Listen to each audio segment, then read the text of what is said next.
Let's take it slow. Where you go, I go too. And if you hit the bottom, I'm going down with you. Let's take it slow. Who cares where we gotta be? You know you'll have a good time wherever you're with me. Let's take it slow.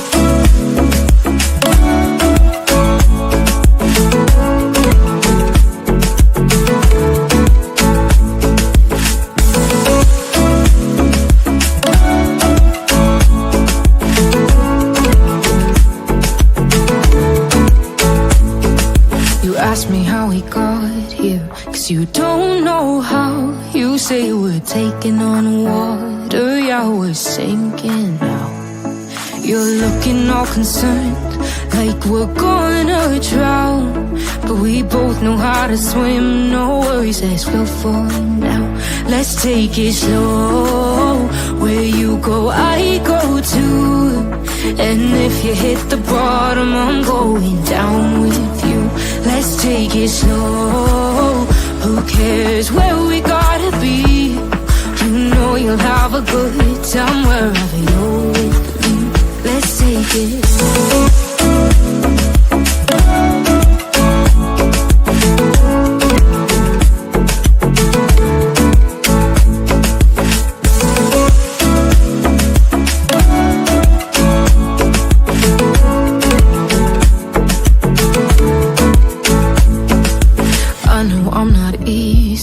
I drag you out your mind, and there are days I hate you, but baby, you're still mine.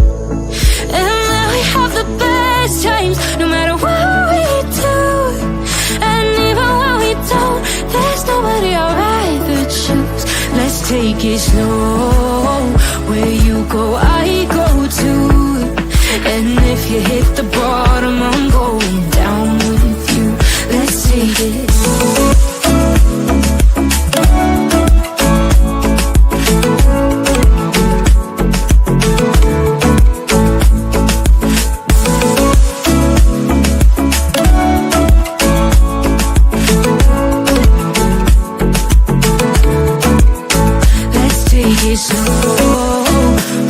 Who cares where we gotta be? You know you'll have a good time wherever you're with me. Let's take it slow, where you go I go too. And if you hit the bottom, I'm going down with you. Let's take it slow, who cares where we gotta be? You know you'll have a good time wherever you're with me.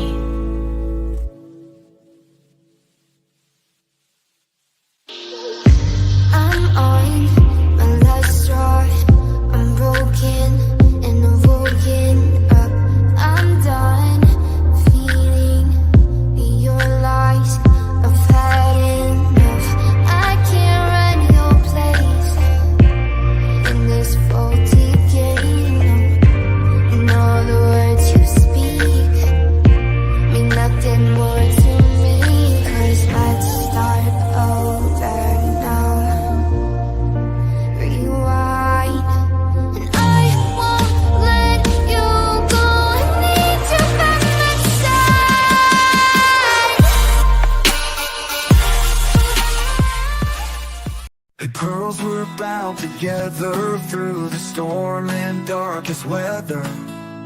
We search high, we search low, together everywhere we go.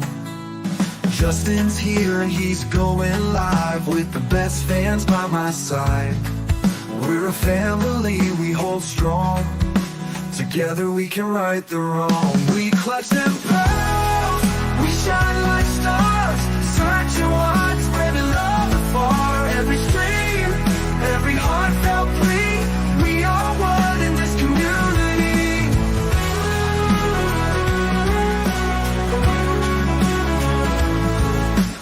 Daily grind, but we're not stopping. Pearls around the world just popping. With each view and every share, we send hope and show we care. We clutch them pearls, we shine like stars, searching wide, spreading love afar. Every stream, every heartfelt plea, we are one in this community.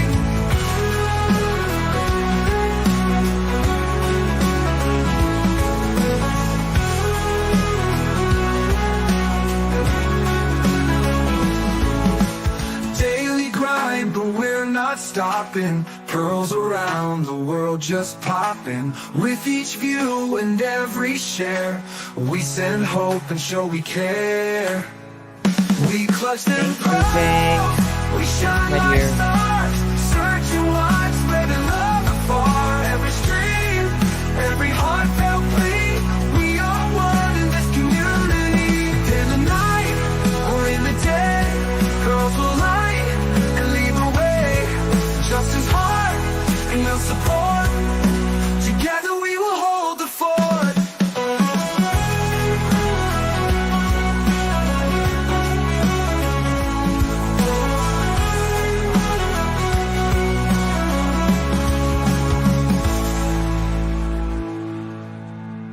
Daily grind, but we're not stopping. Pearls around the world just popping. With each view and every share, we send hope and show we care.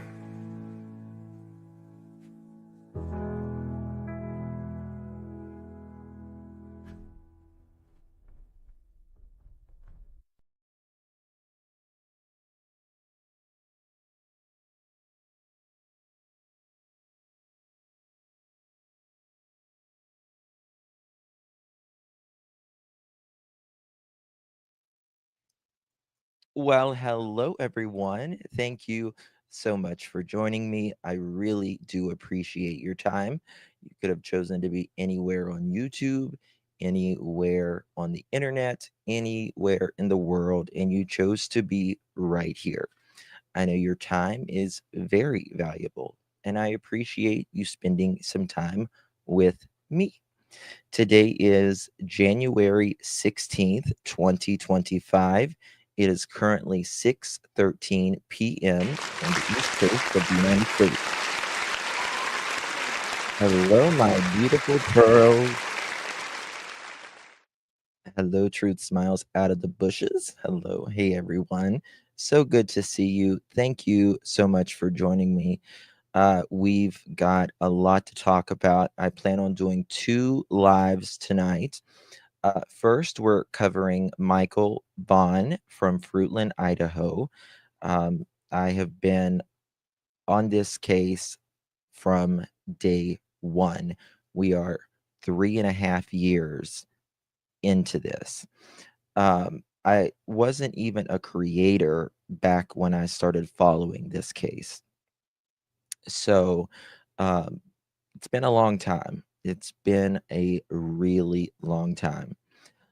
First, I need to give out some shout outs. Carrie, thank you so very much, my dear. Really do appreciate you. Thank you for the kind words, my dear. Hope you're well, Carrie.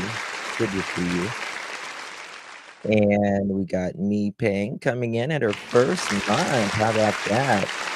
Eight plus 2 times channel. Thank you, Justin. Thank you, Me Paying. Really do appreciate you. Welcome to the Pearl family. Thank you so much, my friend. Hope you are well. Love those heart glasses too. Hey Jude, thank you so much for the lemon snacks, my love. Thank you, my dear. So good to see you. Really do appreciate you always. Hey Jude. Thank you, my dear. And we got Cat OG coming in at 5 months. That little Michael's face on there. Thank you so much for your support, Cat OG. Hi, Justin and chat. Thank you for supporting Monkey and Brandy and the family. Bring Monkey home. Yes. And listen, he is coming home. He's coming home. Uh, that is for sure. That is for sure. Not going to stop until Monkey is brought back. Um, I know a lot of you are not familiar with this case. Um, so let me just give you a little rundown of who Michael Vaughn is.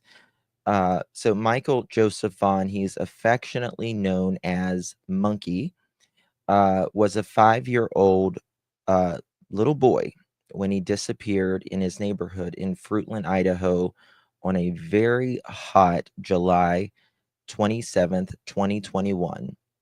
Despite extensive searches, Michael's remains missing as of still today. July 27th, 2021, Michael was last seen near his home on Southwest 9th Street in Fruitland between 6:40 p.m. and 7 p.m. He was wearing a blue Minecraft t-shirt, dark blue briefs, and blue flip-flops. By November 2022, following a credible tip, authorities searched the residence of Sarah and Stacy Wandra, located near Michael's home. Stacy, is a male. I know Stacy can be used as male or female. Stacy is a male. He is the guy that I showed you the interview where he admits to the heinous actions, unforgivable in my opinion, of ending Monkey's life. Sarah Wandra, his wife, was arrested and charged with failing to report a death, but the charges were later dropped. During the search, no human remains were found, but investigators believe, uh, based upon evidence, that Michael was unalived, buried, and later relocated. By December of 2022, uh, Fruitland police identified two additional individuals, Brandon Shurtleff and Adrian Lucien, as persons of interest with firsthand knowledge of Michael's abduction. Both were believed to be uh, out of state during that time. Adrian Lucien, he kind of bounces from Ohio to California to DC. He's a vagabond, if you will. Um, Brandon Shurtleff is from Idaho. Uh, Michael was believed to have been taken to Brandon Shurtleff's mom's home while she was out of town that July evening. Brandon was not supposed to go to the home, but he did.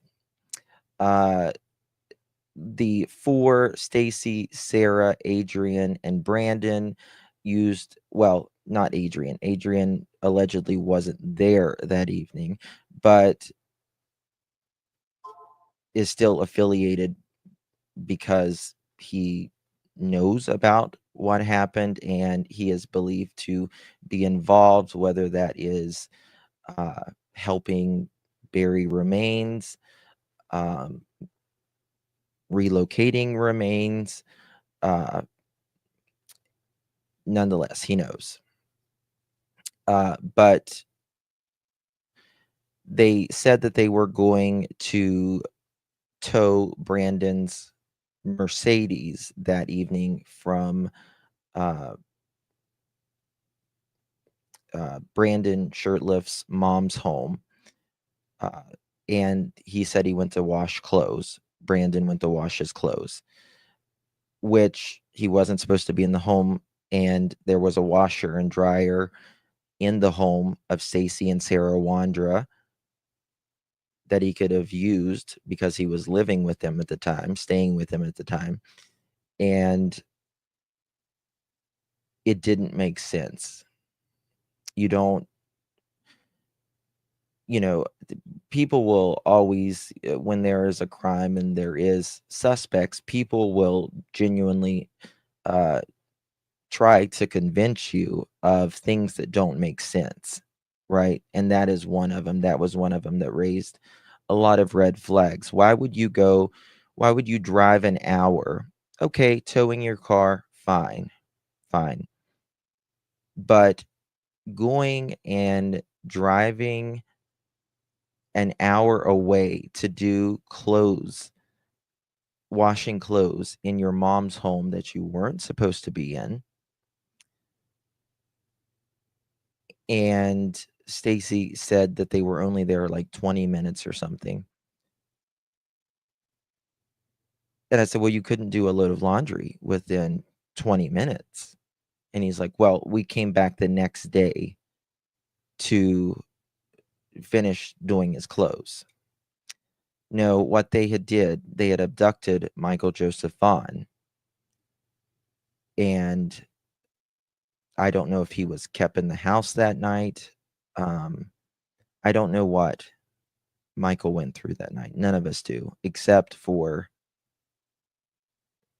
the individuals that have been named suspect. That is true, Stephanie. Stacy and Sarah had a laundry service as well. By March of 2023, Sarah Wandra was found fit to proceed with court proceedings after a mental health evaluation. However, the charges against her were subsequently dropped. By July of 2024, on the 3-year anniversary of Michael's disappearance, Fruitland Police Department released an age progression image depicting what Michael might look like at age 11 in collaboration with the National Center of Missing and Exploited Children. The current status of this case is still active.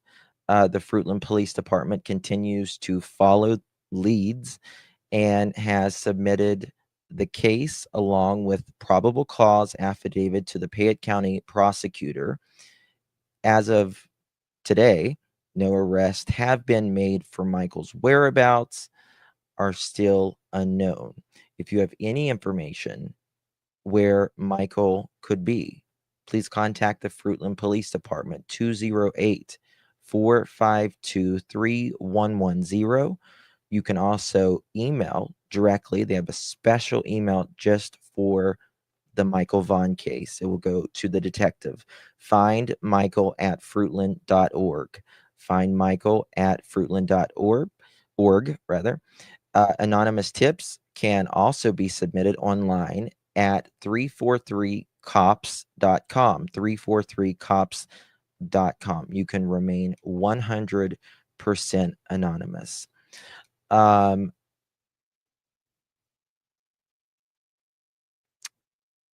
Brandon, if you're watching this, it's time for you to speak. You hiding is not going to change the fact that the 4 of you are going to be arrested. It's not going to change the fact. This is sitting on the desk of the prosecutor. Go ahead and cooperate and tell us where Michael Joseph Vaughn is. Brandy is very ill right now.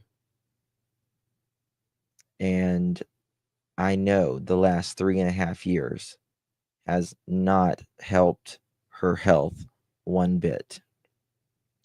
Donna, thank you so much, my dear. Thank you so much. Good to see you. Hope you are well. And thank you, Sabrina. That's very kind of you. Hi, Justin, Mads, and Prince. Have a blessed day. Thank you so much, Sabrina. Really do appreciate you. Hope you are well, my dear. Thank you for your support. And Nosy Rosie, thank you so much, my friend. Good to see you. Hope you are well, Nosy Rosie. So there has been some I do want to show you. There is, let me see if I've got it pulled up. Okay. This is by KTVB. This was out last night. Oops. Here we go. Credit goes to KTVB Idaho. This is the news at 4. I'd more clues in the disappearance of Michael Vaughn. The then 5-year-old boy went missing in 2021 from his home in Fruitland, Idaho. And I want to bring in Abby Davis and Abby Wilt here with us following the story. We'll start with Abby Wilt. You're going to break down key points from that video in just a minute. But Abby Davis, you spoke with Michael's mom just a short time ago about this video, where it came from. What do we know about this? Right, well, Joe and Abby, Brandy Neal says she and a family friend leaked the 2-part video. It shows one of the 2 suspects in the case, or it shows one of the 4 suspects in the case, rather. Stacy Wandra, who was in jail at the time in Washington County, telling detectives Michael's body was in he and his wife's backyard. They lived.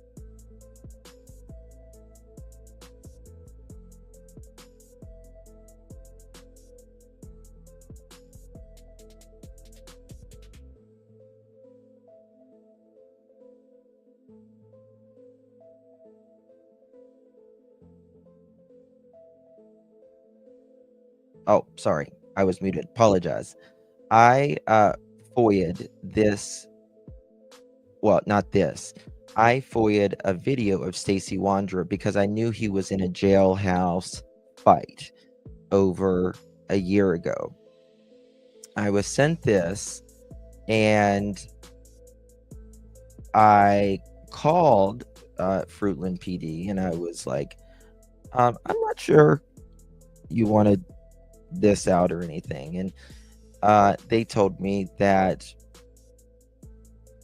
I could put it out. There wasn't, but I didn't. And I talked to Brandy and all that, and it just wasn't the time. And Brandy, I guess, was ready one night because, or a couple nights ago, because she gave it to a creator. And I wake up the next morning and I am getting all kinds of messages saying about this video had been leaked, and I thought, oh my God, that I was pretty shocked, because Brandy, she didn't say that she was going to send it to anybody or anything like that. So I was kind of, a little bit shocked. And but first I thought, oh my God, was I hacked? Like, did someone hack my stuff? But I contacted her, and she had given it to someone. I think that there's going to be an arrest soon, Julie. I really do. I think there's going to be an arrest soon. Lived just minutes away from the young boy. Brandy. I do believe that there'll be an arrest soon in this. I believe that there will be an arrest in Sebastian Rogers' case. And, we still need an arrest in Summerwell's case. He says they accidentally got the video last spring through an unrelated public records request. She asked the friend to file the request on her behalf. Brandy started uploading the video on her own YouTube yesterday. The family friend who runs the true crime account, Clutch Them Pearls, uploaded it to their account today. Brandy says she leaked the video because she's angry, tired, and sick of not having any answers, and wanted to take the situation into her own hands. She doesn't want her decision to discredit any of the hard work the Fruitland Police Department has done. She says they've worked tirelessly to bring Michael home. And I absolutely agree with her. The Fruitland Police Department and their partners have been exceptional on this case. They have been amazing and so supportive of Brandy. And I know that Chief Huff and all of them that have worked on this case take this case home with them every single night. It's really right now in the prosecutor's hands. It's been on his desk. I don't know, Island Girl. I don't watch him, so I don't know, to be honest with you. But it's hopefully something's coming soon. She did decline an interview because of her poor health. Stacey is still a suspect. He's been in and out of custody for a couple of years after pleading guilty to an unrelated gun crime, then violating conditions of his supervised release. He's currently in federal custody, waiting for a hearing that's set for mid-February. So one thing that Stacey and Sarah, they have both been in jail most of the time in the last 3 years or so, two and a half maybe years. Stacey has been in trouble really on and off his whole life. He makes extremely Oh, hey, Brandy. Thank you so much. I love you, honey. Y'all keep Brandy in your prayers. Um, we're not going to stop. Not going to stop until Michael is found and brought home. His wife, Sarah, who is also a suspect, is in prison until at least 2026 on charges of aggravated assault with a deadly weapon and destruction, alteration, or concealment of evidence unrelated to Michael's disappearance. There are two other suspects, Adrian Lucian and Brandon Shirtliff. They both lived with the Wandras. Fruitland Police Chief J.D. Huff told me recently that he knows where they are, but wouldn't elaborate further on any of the suspects since it's an active investigation. Abby, will you watch the videos, break them down for us? Abby, that's more than an hour's worth of body camera footage showing Stacy Wandra FaceTiming with detectives and directing to where Monkey's body was buried in his backyard. It's like right under that mound area. It's right under the mound, about where at compared to the trees? A little like right to the right of the trees area. It should be a garbage bag. Okay, what color is the garbage bag? It would either be white or black. We only have two Is colors. the duct tape still gonna be over his mouth? It should be. Okay. I didn't watch take them off. Okay. So you should have everything intact as it was. Footage recorded on November 12th of 2022 and uploaded to YouTube shows Stacy Wandra, a suspect in the disappearance of 5-year-old Michael Monkey Vaughn, telling detectives where to find Monkey's body, which was in Stacy's backyard. Okay, so I'm going out the kitchen door. And that's some equipment. That is some equipment. Okay, where do I need to go? Okay, face to the right. Like right where the dirt piles are. He claims he watched the burial happen. Okay, how far down is Michael? I don't know how far she actually dug, to be honest with you. And the she he's referring to, that's his wife Sarah, another suspect in the case. Stacy says Adrian, a third suspect, was also there for the burial. Give me an approximate time frame it took her to dig and bury. I don't know, I'd say probably between a half hour to an hour-ish. I want to say, I mean, I think Adrian was helping her if I'm right about that. I mean, Adrian's Brandon wasn't anywhere around that. But I know Adrian's, pretty decent, skinny dude, so his abilities, and he's taller, so his abilities are a little more, spread open, wide open then. And Brandon, a fourth suspect, wasn't there. But Stacy says Monkey's body would likely be in Brandon's yard if they didn't find the remains in his and Sarah's yard. If he's not in that backyard, Do you hear that, Mrs. Shirtliff? Do you hear that? Do you hear that?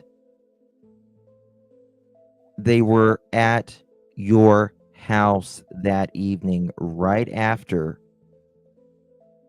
they abducted a child, a human being that does not belong to them.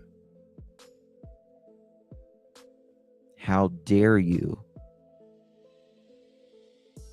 stick up for something evil?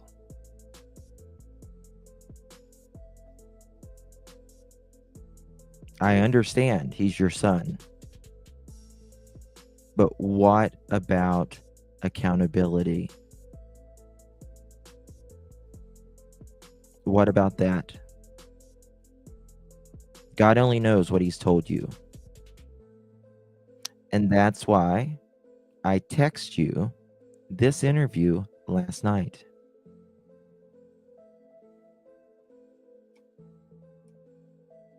Go to Cuna to Brandon's house and check in the backyard by the tree area. Stacy insists he had no participation in the burial when detectives told him his wife Sarah said he did. Sarah's made comments too, however, hers were that you were the one that did this. Oh my God. Yeah, I had no.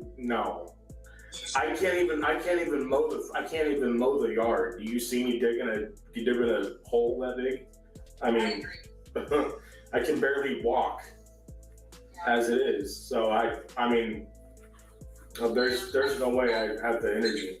Like I said, Sarah, could have done something with it when I wasn't home. Knowing that she knew that I had seen where she was digging. So maybe she just wanted to keep, try to, keep it as a confusion.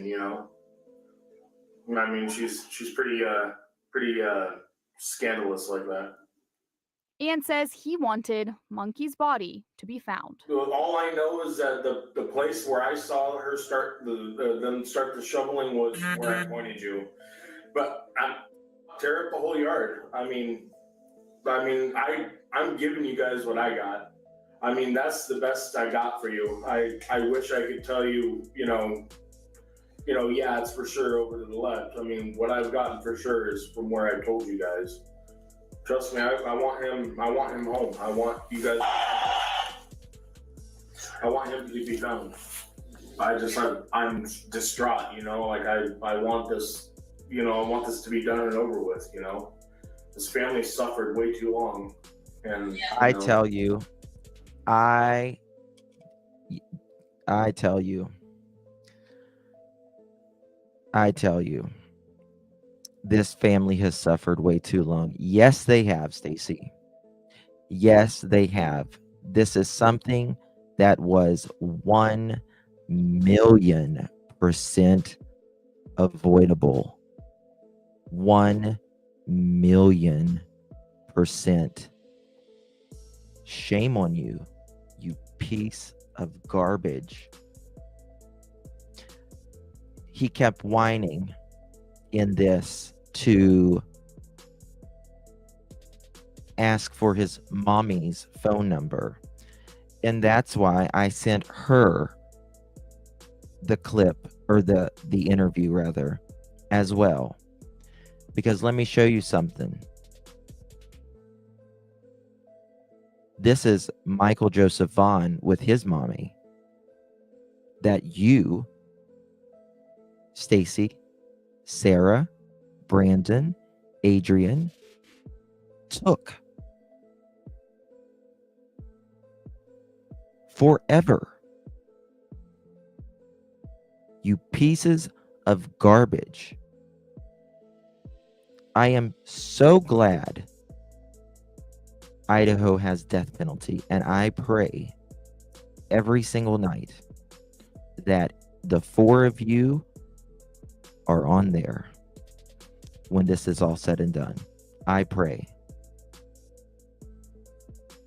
A 5-year-old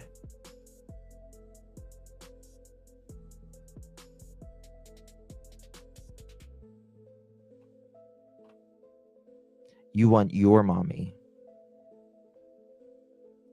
you grown man, Brandon shirtless, hiding under your mom's boob.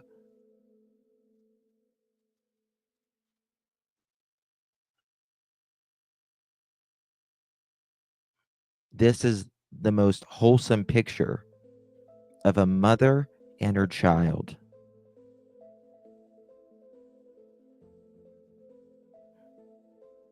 She don't ever get that again. You took it. You took it. And I hope to God you pay in this life and in the next.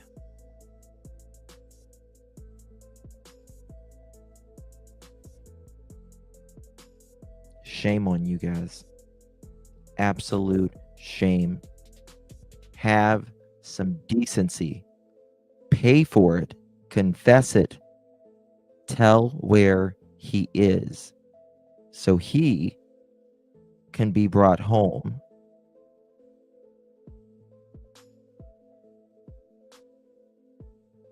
that's the least you can do. Pay for it in this life, because you will, as we all will, face a judgment.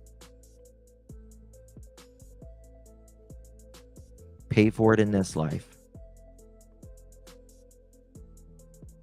He's not going to be brought back the same way when he was just looking for friends to play with in the neighborhood. That's all he was doing.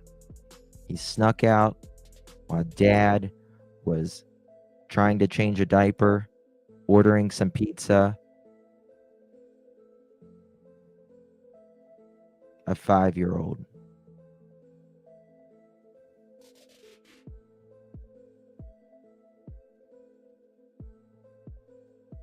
When he said that in that interview, this photo just flashed. I just remembered this photo.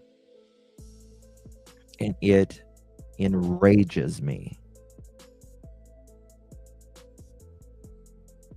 When he's claiming that he wants his mommy. That's the only thing he said that keeps me calm, or something to that effect.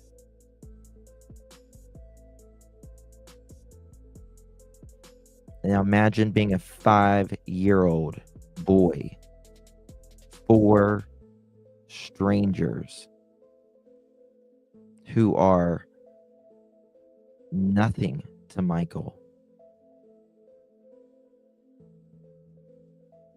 pick you up, put you in their car, drive an hour, and does God knows what to this child.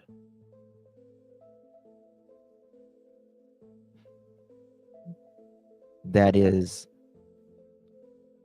unspeakable. Absolutely unspeakable.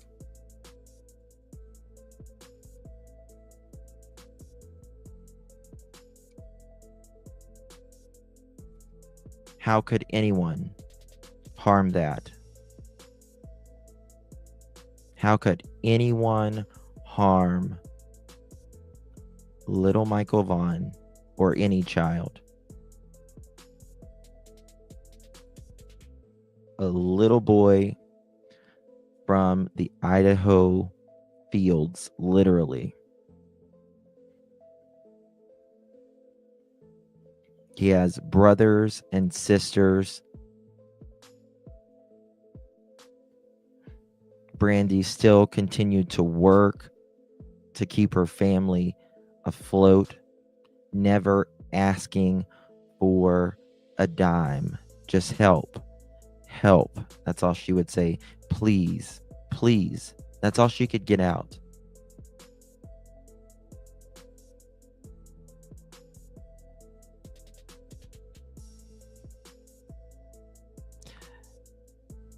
I think I've told you guys this. I've told Brandy this. What bothers me with, the children's cases that we cover, I get children are, especially if like a parent does it to a child or a step parent. I get children can be difficult. They can be hard. None of us are perfect parents. There is no instruction manual. But the most hardened criminals out there do not hurt children. The most hardened criminals do not hurt children. It takes a special kind of evil to hurt or mistreat a child. It is a different level of barbaric. It's a different level.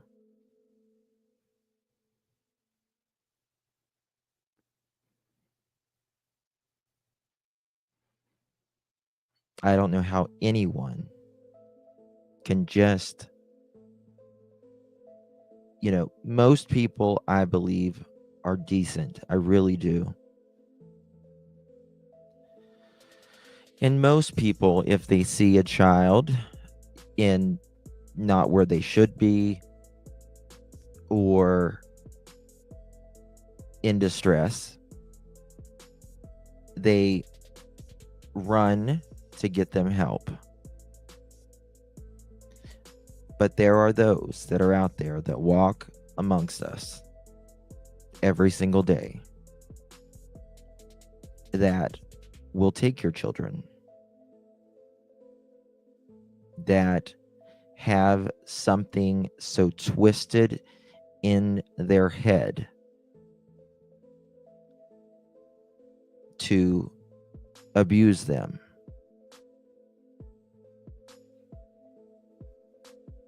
It's a special evil.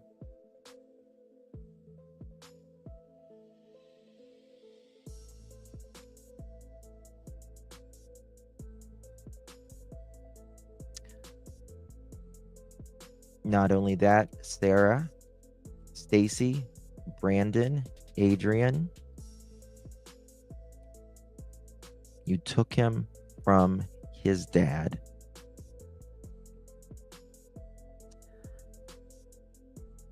I know this has to bother Tyler so bad.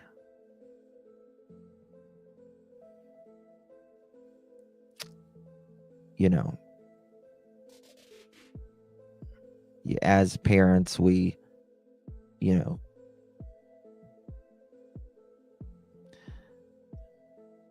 I feel bad for him because I know, he feels like at times, God, if he would have never gotten out, this and that. Don't ever blame yourself for that. Whether he got out or not, whether he is out or not, nobody should take your kid. Period. It's not your fault. It's no one's fault other than the 4 buffoons that did this. You know exactly where they are, where he is, rather. Sarah, Adrian, Brandon, you know where he is.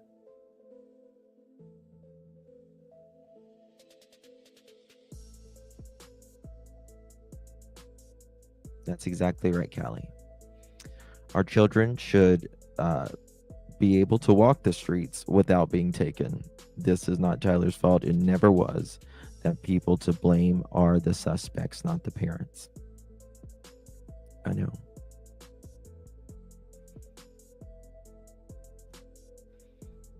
Brandy and Tyler, whenever Michael first went missing, well, not just first.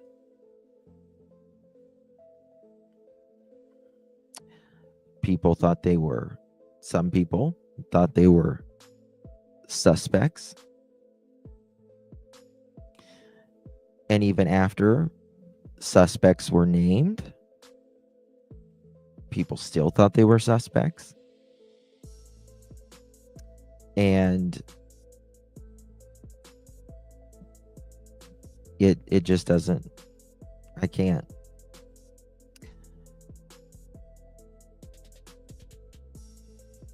It amazes me.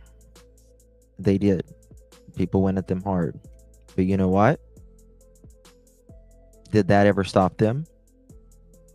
Did it ever stop them from continuing to fight for their son, their family? Hell no.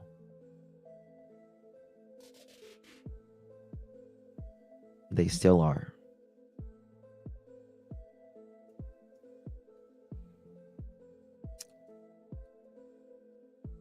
It's terrible. It's absolutely terrible. I want to play this for whenever Chief Huff and Chris McDonough and others who, when they first mentioned the suspects. DC3, thank you so very much, my dear. Really, oops, what's going on here? Really do appreciate you. Thank you so much. Thank you, my dear. Good to see you. Thank you for your support, DC. Thank you, Holly. All the love and prayers for Brandy. Yes. Thank you so much, my dear. Really do appreciate you. Burnt Popcorn, thank you so much. Justin Knight with King called out your channel last night for doing a great job on the case. People can see your decency. Thank you. Knights, I apologize. I don't know who that channel is, but thank you. I appreciate that. Whoever did that. It's very kind. Thank you. Half ago. Our Karen Lair has been following the latest up and joins us live from Fruitland City Hall, where the police chief will be briefing the media approximately in just minutes from now. Karen? Yeah, we expect them to file in here any minute now, Don. It's been a very busy month for the Fruitland Police Department after really not a whole lot of information, at least shared publicly, since Michael Vaughn went missing July 27th of last year. So it's been almost a year and a half, but this month they made an arrest and they completely excavated the backyard of a home. Beginning earlier this month, that arrest was made on the 11th. Those digging efforts began on the 12th, and we know they were on scene there for more than a week. We did drive by that area on our way here to Fruitland City Hall today, and it is completely back to normal there. No more police tape, no more crews on scene. The fence is back in place, and it really looks like their efforts there so far, Don, are done. Karen, is there any connection between the Vaughn family and the home where police had been searching? No, we've heard this more than once from the family representatives and from the police department that there is no connection between. This was when they were digging in the yard.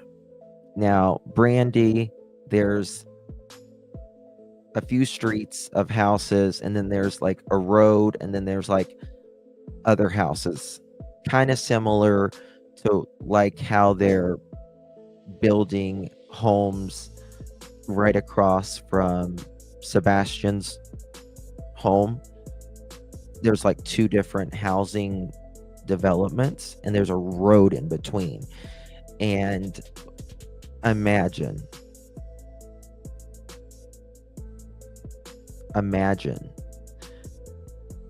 hearing the heavy equipment, and you can't go down there. You can't do anything but listen to heavy equipment, because heavy equipment's loud. All the beeps and the, dumping in the truck and all that. That's what Brandy heard. Thank you, Mipang. Thank you. From the family representatives and from the police department that there is no connection between the Vaughn family and the home where this search took place. We know the woman who lives in that home, Sarah Wandra, was taken into custody that Friday night and charged with failing to report a death, specifically naming Michael Vaughn in those reports. Now, there is no connection that we've been told of. Police say there's no connection. They don't know each other, but it is extremely close to the family's home, walking distance in a residential area, only a half a mile from where Michael Vaughn was last seen at his home that evening of July 27th. Don? Karen, when they announced this press conference that hopefully will happen here momentarily, we were talking about the family. Do we know if Michael's family is there today, or if they've been informed about what police will share? They will not be here today, but I'm going to step out of the way as they start filing in, and we'll listen in live. All right. This is when they first mentioned the suspects. This is very important. And JD Huff, I say it in almost every Michael Vaughn live I do. He mentions a quote well, he mentioned something I quoted, and it's, you can't take one of our most precious citizens and expect us not to do something about it. Thank you, Narita. Thank you so much, my friend. Appreciate your support.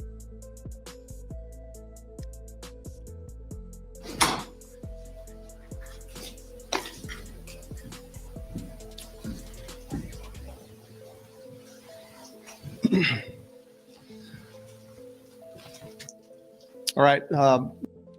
This is Chief Huff and the detectives that was on it. You may be familiar with Chris McDonough from the interview room. He has been on this case as well. Thank you, Chris. Really always appreciate you, brother. They have done wonderful on this. I mean, you couldn't ask for a better police department. There's still work to be done. Michael remains have not been recovered. They will be. We're going to make sure of that. I personally believe he's probably in Oregon. They live very close to the Oregon border. Fruitland is right there on the Idaho-Oregon border. And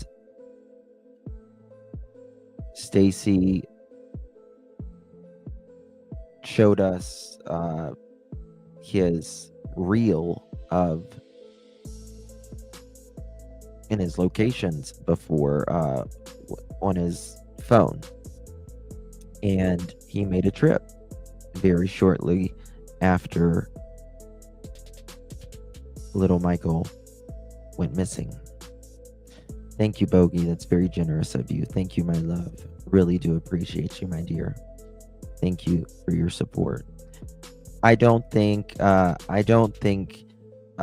Stacy is capable of emotions for any other human being other than himself.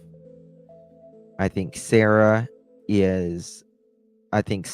and Sarah are highly impulsive, reptilian-like at best, to be quite honest with you. And Sarah likes to, everything she does, she flips from like one thing and she obsesses with that, and then she flips to another thing and she obsesses with that. Whether it's having a child, religion, or whatever, and she perverts it in her mind in her own way. Now, Brandon is fully capable of, he's probably the most average out of all the four. And Adrian is, like I said, a vagabond who is very street.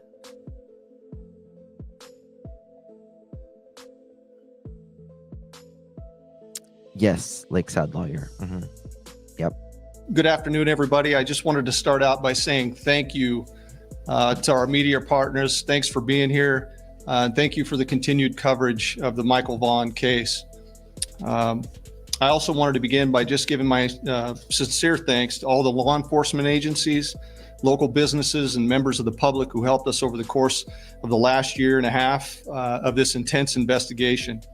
More recently, during the last 3 weeks, we could not have completed the work necessary without the selfless help of others. The community support has been absolutely incredible.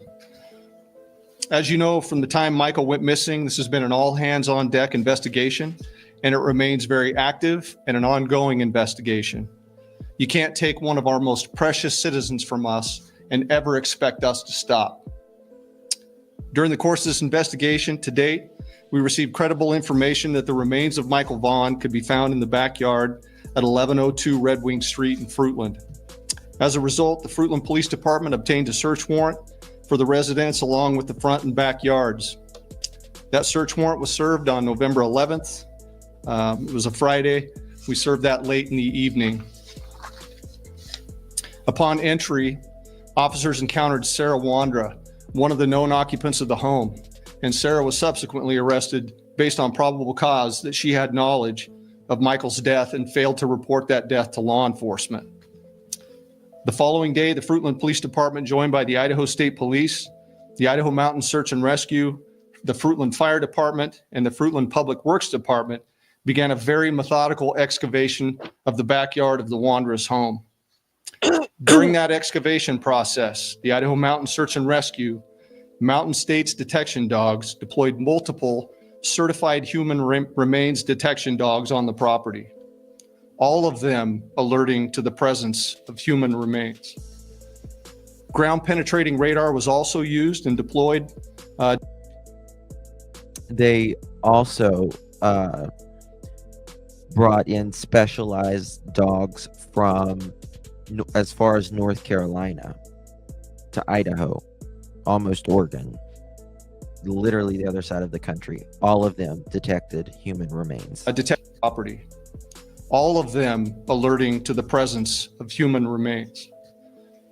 Ground penetrating radar was also used and deployed, detecting anomalies in the backyard.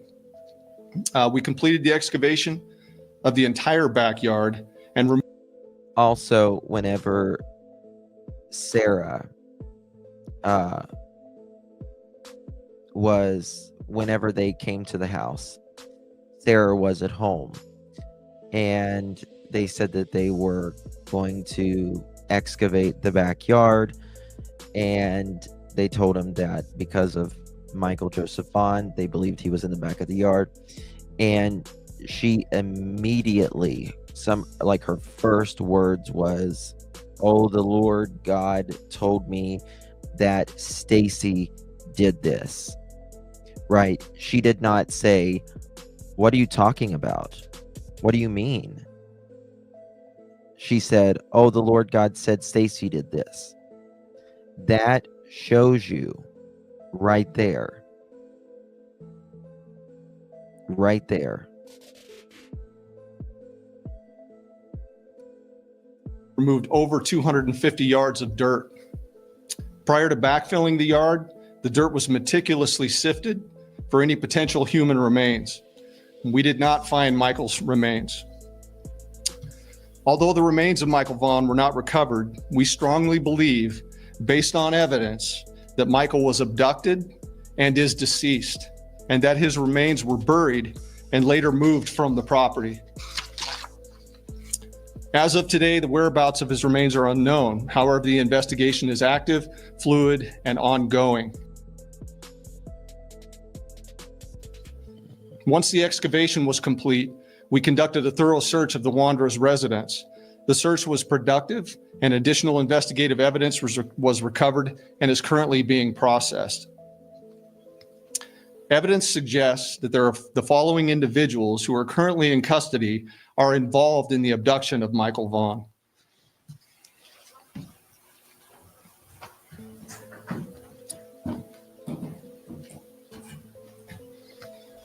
This is Sarah Wandra, 35. I'll never forget watching this press conference live and seeing these evil faces. 5 years old. Sarah lives at 1102 Red Wing Street in Fruitland and was living there at the time of Michael's disappearance. We believe that Sarah has firsthand knowledge and is involved in Michael's abduction. Sarah Wandra is currently being held at the Payette County Jail for failing to report a death to law enforcement.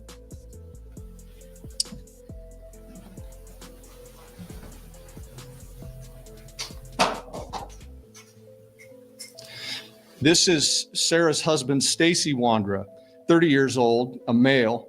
Stacy was also living at 1102 Red Wing Street in Fruitland and was living there at the time of Michael's disappearance. We believe that Stacy has firsthand knowledge and is involved in the abduction of Michael Vaughn.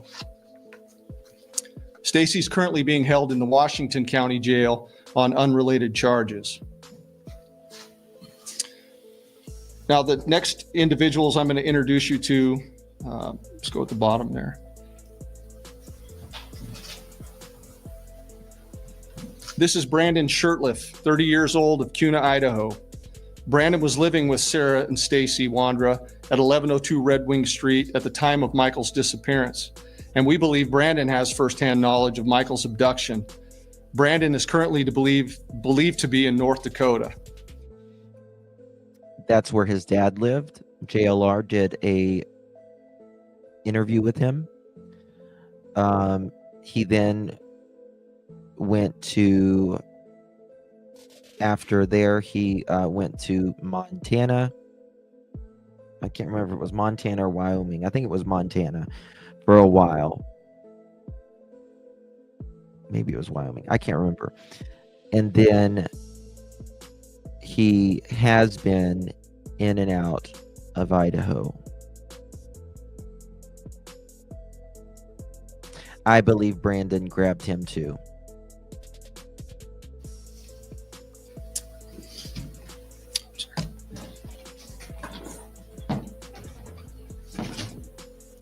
Adrian Lucian, 32-year-old male out of Toledo, Ohio. Adrian was staying with Sarah and Stacy Wandra at 1102 Red Wing Street at the time of Michael's disappearance, and we believe that Adrian has firsthand knowledge of Michael's abduction. Adrian's currently believed to be in Toledo, but floats between Ohio and California. I strongly encourage Shirtliff and Lucien to contact the Fruitland Police Department detectives, as the window of time for talking and cooperation is coming to a close. This remains an active and ongoing investigation, with conversations taking place with the Payette County Prosecutor's Office about Michael's case and those individuals involved. We also believe that there are others associated with the Wandras, Shirtliff, and Lucien, who may have knowledge of Michael's abduction, and I would strongly encourage them to come forward and speak with my detectives. I wonder,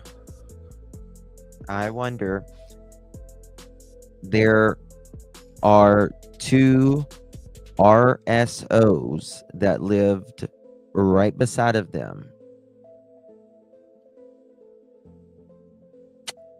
I've always wondered. I can't help it.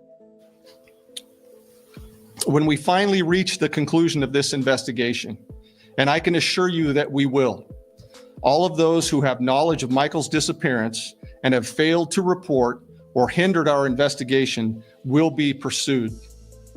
There's a moment in time to do the right thing, registered, and bring your offender. information forward and cooperate. And that moment in time is now. To date, the Fruitland Police Department has received over 1,500 tips and leads, and we received many new leads since this phase of the investigation has began. We continue to ask our community for support and patience as we continue to aggressively work this case. We also ask that the Vaughn family's privacy continue to be respected, and we'll continue to post updates as information can be shared. Tips can be sent to findmichael@fruitland.org, or to Crime Stoppers at 343cops.com, or the Fruitland Police Department at 208-452-3110. Tipsters can remain anonymous. So before I open it up for questions, I just want to make it clear that this is a very active and ongoing investigation. It's super important that we maintain the integrity of this investigation. So I'd ask you that you'd please tailor your questions accordingly. So there's that. I want to thank Daisy Love. Thank you so much, my dear, for gifting a pearl necklace. Really do appreciate you. If you receive that pearl necklace, make sure you thank our dear Daisy Love for that. I want to show you where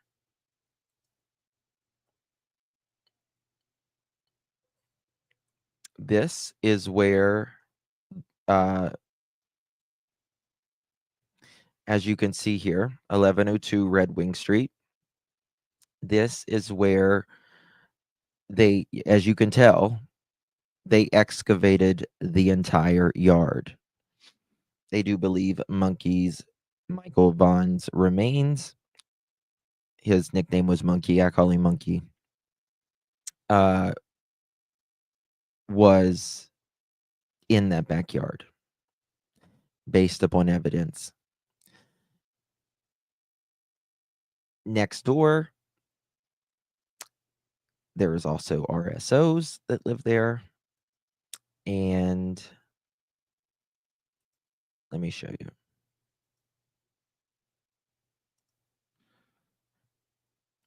As you can see here, they have a fence around their yard. There used to be a building.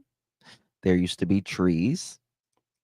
And Stacy and Sarah Wandra lived right here. This was Sarah Wandra's parents' home, and they lived here.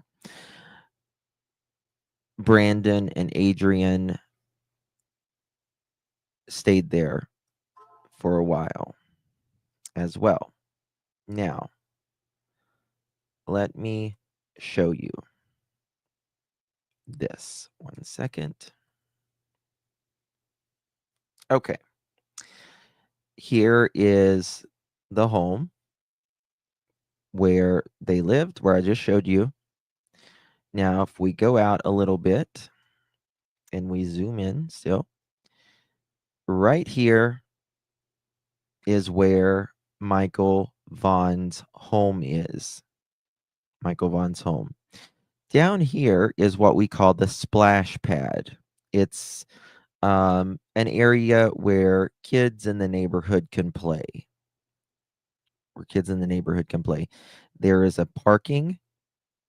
You can park right there. Then, get out, picnic tables, all of that. And of the summer, it was very hot in Idaho the day Michael was abducted. Earlier that day, Stacy, the one who admitted he chews snuff, and he says they had a taxi service. He said he was on a taxi call, and he said he went around the corner here, and his snuff rolled over to the driver's side. And so he says he pulls in right here, and he gets out of his car to get his snuff, and then he gets immediately back in his car. He was seen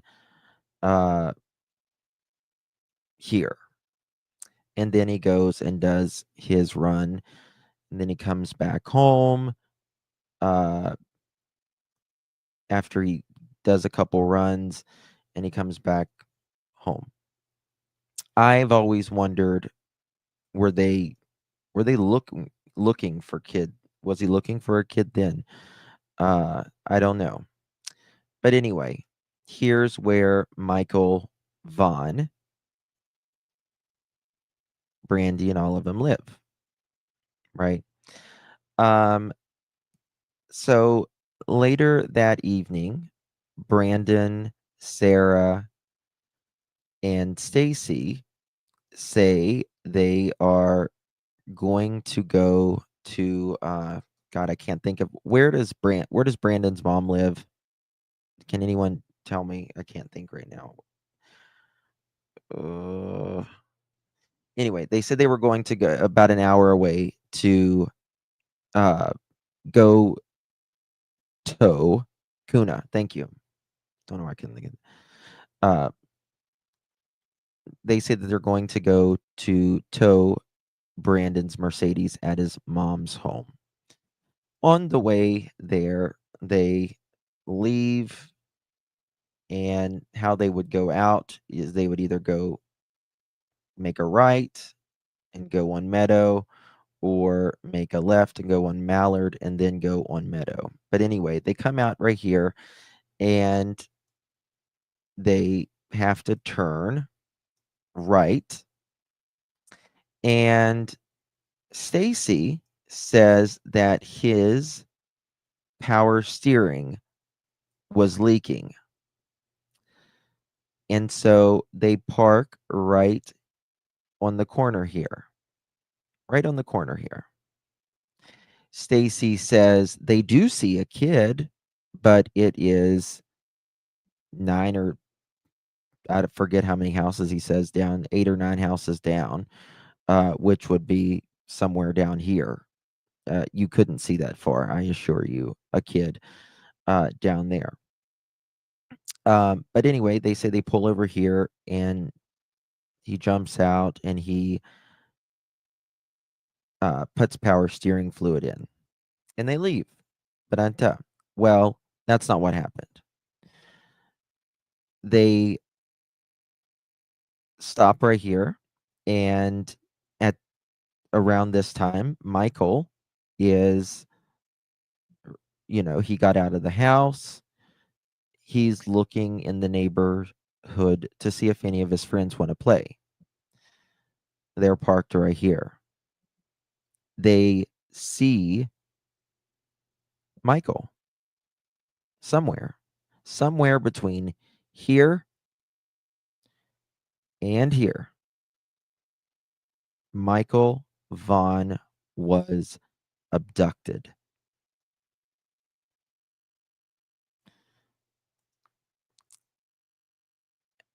Look how close their home, Randy and Tyler, the Vaughn family's home, is to where he was taken. Oh, they've redone this since. So they would have pulled out right here. And this is the area that they stop. Michael's home is literally right there. And Michael was taken somewhere down the street.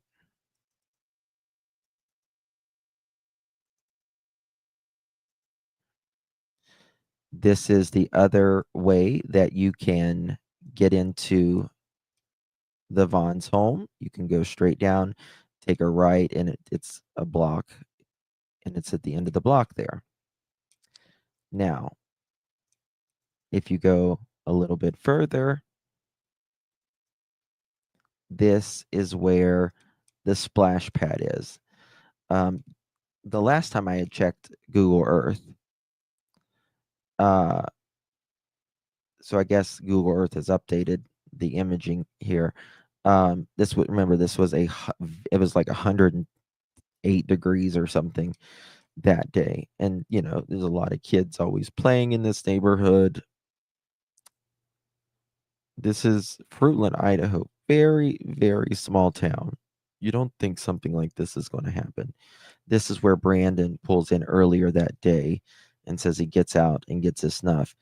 And then they go out here after that, and they leave the neighborhood and go to Kuna, is what they do. Very, very senseless. Absolutely senseless. If you look at, let me see here. From there, let's see here. No, I want it like this. 1 second.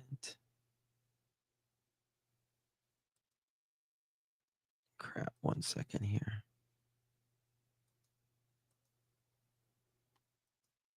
Oh, no, this right here.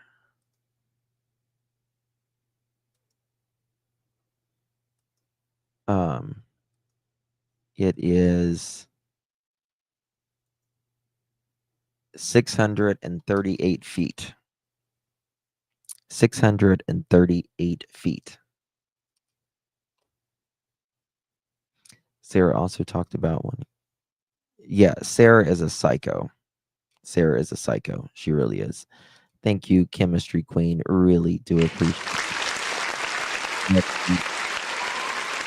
You, my dear. Thank you for your support. How did the boy get out of the house? Was he? So, Hobo, oops, sorry. where was that? I moved too quick.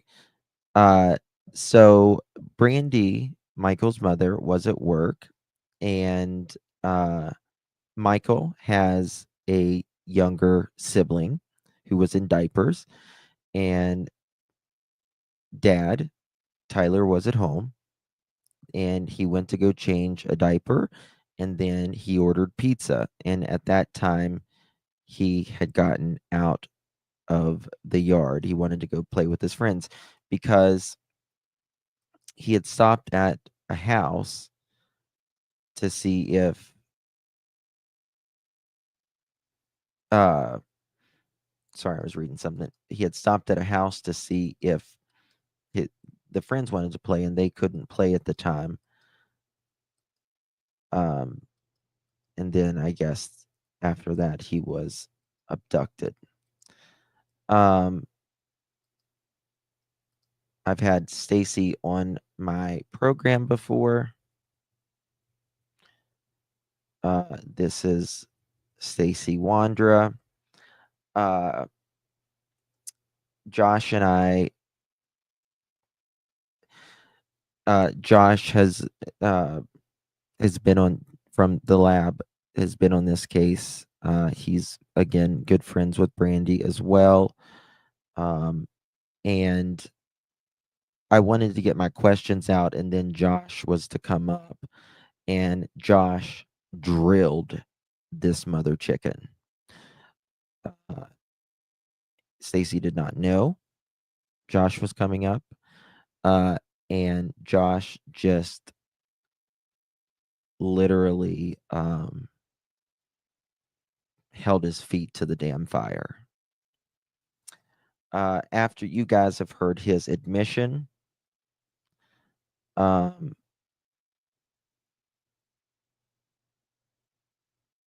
listen to this.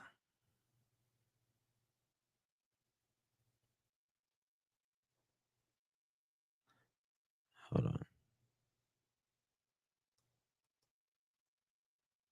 Josh, this is Josh from the lab. He's my buddy. What's up, Josh? How you doing?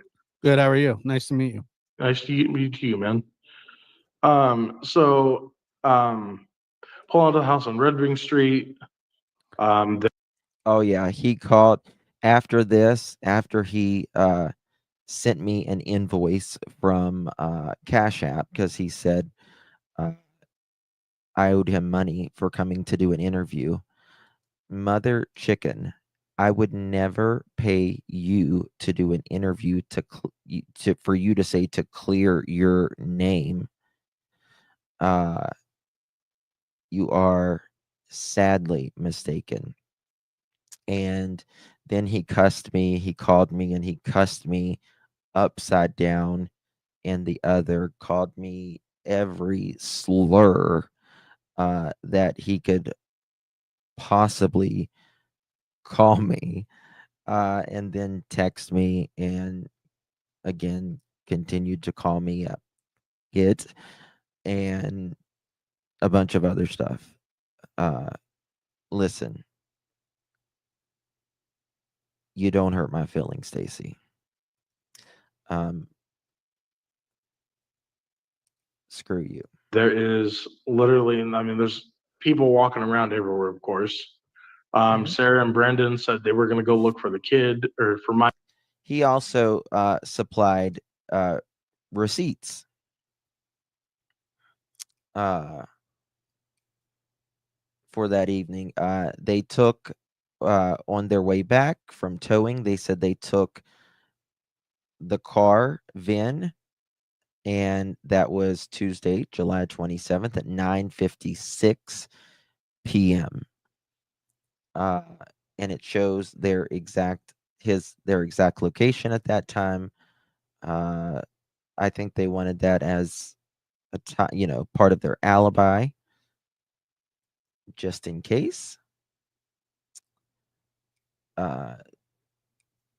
So watch this. This gets really heated in a moment. Michael, I said, okay, well, I'm going to stay here because I got to get this car unlatched from being in the street because, you can't legally have a car taking up the whole length of the street pretty much. Right. So went and did that. Well, they went looking for Michael. They came back probably, I don't know, midnight, 12:30. Said they had no luck on finding him. Mm-hmm. Um, Oh crap! What am I doing? It's way too close. I was like, man, can I ask a question real quick? Yeah. So we're gonna go live again tomorrow. How long are we planning on doing this one today for? Because Yeah, he did do that live. I literally just had to next go day. back to the shelter. Okay. So I'm literally trying to get settled in, and they're getting ready to serve dinner here probably in about 10 minutes. Okay. We can. Yeah. So if that's okay, I'm obviously you see I'm committed. You know, I have Sure, nothing to sure. hide. I'm nothing not running. So Oh, Stacy, you have a lot to hide. You have a lot to hide. What amazes me about people, is particularly who are suspects, is they think they are going to convince people, and they do convince some people. I will give them that, that they had nothing to do with it. Now, I always say one or two things may not make sense in anything, why people do what they do, but it's always a lot of these little inconsistencies that, in my opinion, drives what's going on here, where this case is going. And you're going to see here that Josh, as you can see, he's very quiet right here. Josh is, but he later is not so quiet. Okay. I just don't want to make it seem bad to people, but like I said, I'm trying to get settled in. I've Sure. never been to this place before, so Can you do another 15 minutes today? yeah. Okay, we can do it. We can set up another one tomorrow as well. Okay. All right. So question here. Ouch. Let me find this right here. Okay. This is an interesting thing that Stacy said, and I wanted your comment. We were all thinking, but I couldn't let it show. If I can pull it up. I got so many screens pulled up. It's okay. All right. And this is from forget what news. I'm sorry, I don't got the source on me right now, but it says according to documents, police forced entry into Wandra's home around 9:30 p.m. Friday, where they found Sarah Wandra in the living room. Listen to this. She was detained and read a copy of a search warrant. Quote, when I got to the portion that read murder, she said, quote, did you just say murder multiple times? End quote. A Fruitland police officer wrote in the affidavit, she also said, quote, I have never murdered anyone, end quote. Officials said Sarah Wandra maintained that she, quote, definitely did not kill that boy, end quote. That's her quote, not mine. And said, quote, the Most High God already told me who did it, end quote. She reportedly told police, quote, oh, wow, the Most High God just told me that Stacy was the one who killed him and buried him in the backyard, end quote, the neighbor's house. So, right there, remember, Stacy is in jail. He had just admitted, thinking he was going to get a deal, that they had buried Michael in the backyard. So they after that they plan and they go to the home. His wife is there, and that's what she says. Oh wow, the Most High God just told me that Stacy, her husband, who's on the panel right here, did it, and they buried him she says the neighbor's yard. You have two people right there saying that Michael was in the backyard, one of the backyards, neighbors or that backyard. That confirms right there that they did this. And also, Stacy, Sarah, and Brandon, and maybe Adrian, but maybe not, that evening were all together. But all three of them were together, and they went to Kuna.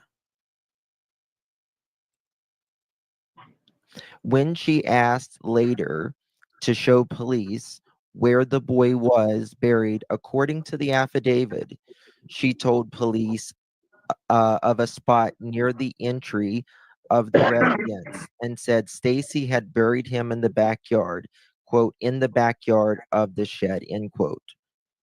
Police said at that point they began to digging a portion of the Wanderer's yard based upon information, quote, received from Stacy, who had not yet been arrested or charged by Monday afternoon. It wasn't clear when or why police had spoken with Stacy Wanderer. Do you know why she would say something like that? I'm appalled. I have no clue. She's literally like gone cuckoo. She's not going to be cuckoo and say that he's in your backyard, her backyard, when you just admitted it. Come on. And Josh is getting ready to. I'm a very high believer in God, and I believe in God strongly. And God wouldn't. Well, we're all going to face the judgment of that, Stacy. And if I were you, if I were Sarah, if I were Brandon, if I were Adrian, I would try to settle that in this life. Tell a lie. You know what I mean? God is very, you know, he Well, died on the cross. God may not tell a lie, but humans will. Let me ask you this That's question true. really That's fast. Go ahead. I guess my question really is, drink. What is it that you're trying to accomplish? I mean, you are a suspect in the case, whether yes, law enforcement has said that. What is it like? So you're doing I'm not saying you're doing rounds, but you're going on panels and stuff. Like, how is this going to help you? How is this going to help exonerate you? It's not going to help exonerate me, but what it's doing is giving people my side of the story, because there's a lot of stories being told, but nobody's going to believe one person over the other. Reality is now remember, Stacy, who's on my panel right here, he has filed a lawsuit against the Fruitland Police Department, against the United States government, because he says he was falsely accused and has not been charged for unaliving Michael. The level of what's the word I'm looking for? The nerve that and the arrogance is appalling.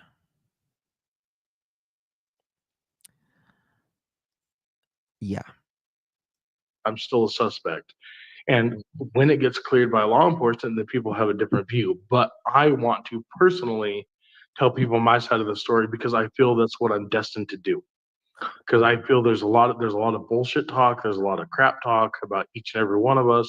Mm-hmm. I'm just honestly going out there because I know what happened that night. I know that I know the whereabouts where I was. I know the whereabouts where Sarah and Brandon were. And you were all three together. And he has done an interview fairly recently, and he told another story. I don't see that. That's why I'm doing this, because there's a lot of questions regarding this. Yeah. But you don't have anything to offer as to where Michael is. I don't. You're right, because I don't. So what I'm saying is, like, and the point that, I mean, that should take 5 minutes to say. He has taken a polygraph. I did take a polygraph, and I was very well informed that I passed the polygraph by detectives, by the FBI, by my mom, who the detectives told. I was also told that Sarah and Brandon did not. Have you told investigators anything that you haven't told the? So he says he passed the polygraph, and he says Sarah and Brandon did not pass the polygraph. So tell me, how do you pull over to the side of the road, put power steering fluid in your vehicle, kidnap a child, drive an hour, get the child out of the vehicle and not know? I'll wait, Stacy. Public, and if so, why? Not at all. So your story that you're telling everybody is the exact same that you have told in the interrogations. Exactly. And to stop an interrogation, what you did, you said that Michael was in the yard. Bingo. How does that? Did that stop an interrogate? Did that actually stop it? I haven't been interrogated since. I haven't heard from law enforcement. I haven't talked to law enforcement. I haven't heard a peep from anybody. So they dug up that entire yard, as we all saw. We watched them do it, based on just you saying that he was buried in the yard to stop it. Correct. So you tricked law enforcement into doing that? I guess if you want to put it that way, yes. Well, I mean, that's against the law, right? I mean, do you think so? He says he was already in jail for something else, and then he goes in and admits that he is involved in Michael's abduction, and tells essentially the story, which I showed you guys the admission.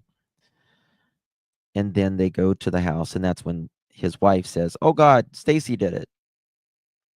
But now he says he's lying about that whenever they detected that human remains are in the backyard.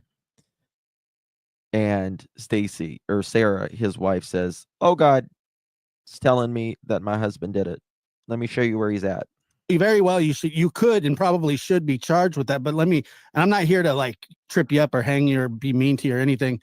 But how is it that you can trick dogs into hitting on human decomp? You can't do that. You can trick the police, but you're not tricking dogs.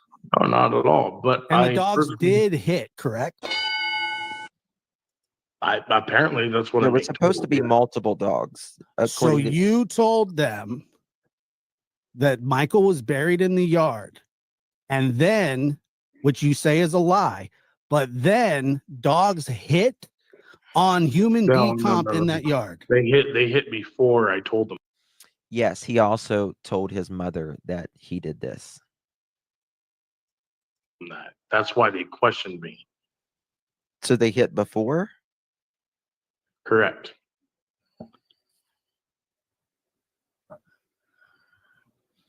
So but to prove my point that there was nothing back there, that's why I had them go dig it up. I knew there was nothing back there. I simply was very much so under pressure. I was being interrogated to the point of tears. I mean, for hours a day, for like 3 or 4 days. And honestly, I could not take it. It was killing me. But I thought you said you gave them the tip. I did give them the tip. Yeah, he looked like he was under so much distress in that interview that we saw, right? So much distressed. You're such an idiot, Stacy. After they interrogated me. If the dogs would have hit earlier, they would have just dug it up. Yeah, he had no idea. He had no idea what we had at the time. That's the thing. If the interview, that's what I'm trying to understand. That's what I'm saying. Like, so obviously, I mean, they wouldn't notice. They wouldn't have known to search your house if they hadn't had it. If you hadn't given them the tip. That's what I'm saying. I told them. You told them, and then the dogs hit. Correct? No, because the dog. If they hit on dog, hit before. That's at least what I'm being told. That's what law enforcement told me. That's what detective they would dig it up though. They would have dug it up if dogs would. You told them, then they went to the house, and then your wife told on you. She blamed you, said where Michael's remains were, once at least. They dug up the backyard after the multiple cadaver dogs hit. They even had one from North Carolina come. Would have hit. Just not so they didn't. They dug it up because you said Michael was buried in the yard. Correct.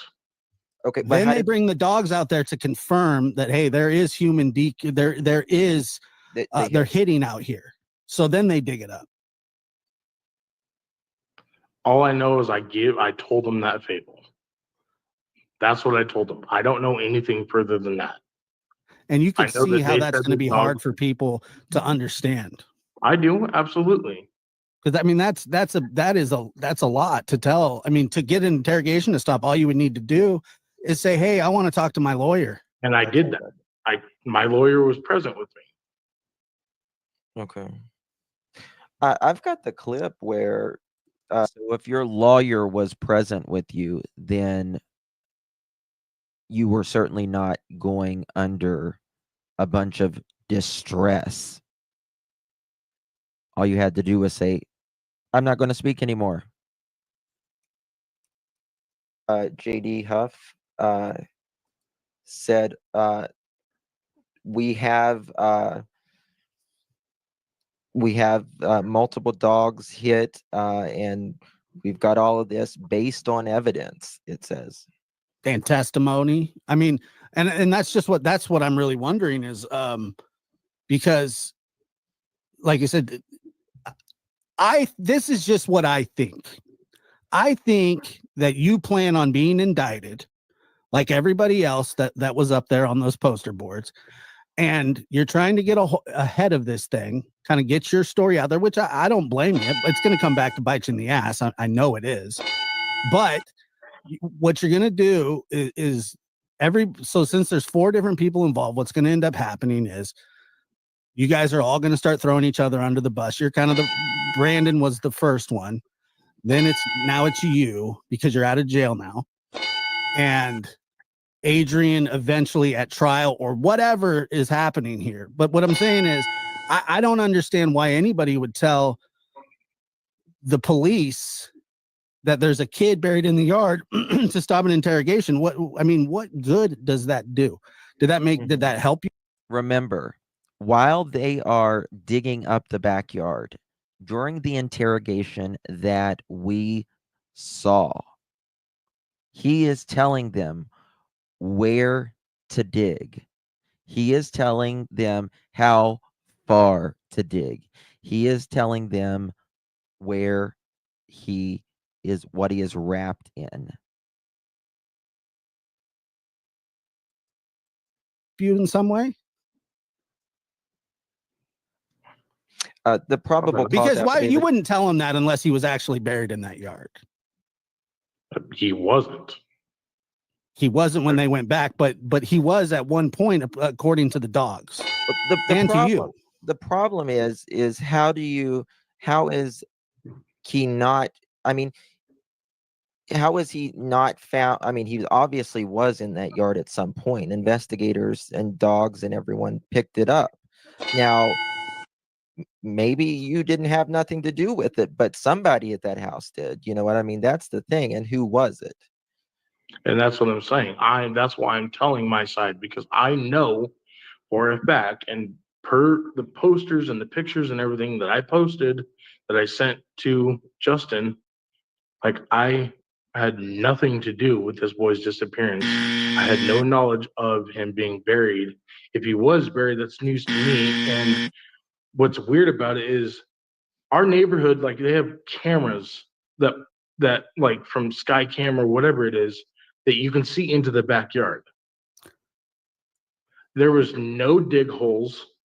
My dog Oakley, it was a digger, but she dug right when you walked out the front patio where the dead spot is, where the barbecue was. And you know what you did? You know what you did?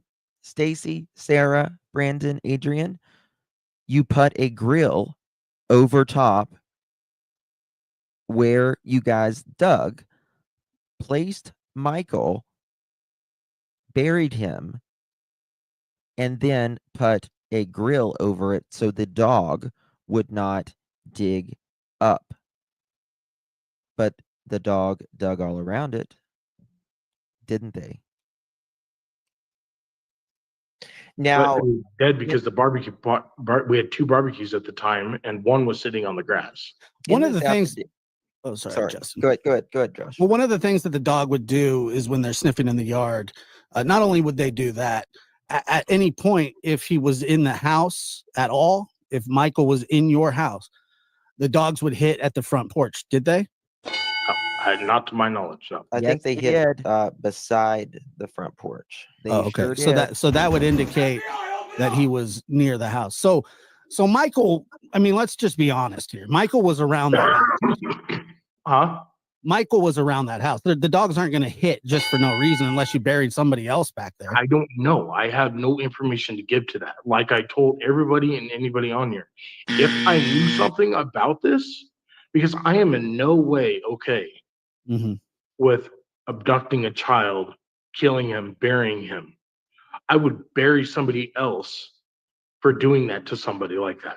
Now, the probable cause affidavit, David, it says that you spoke to them while you were not in custody about this.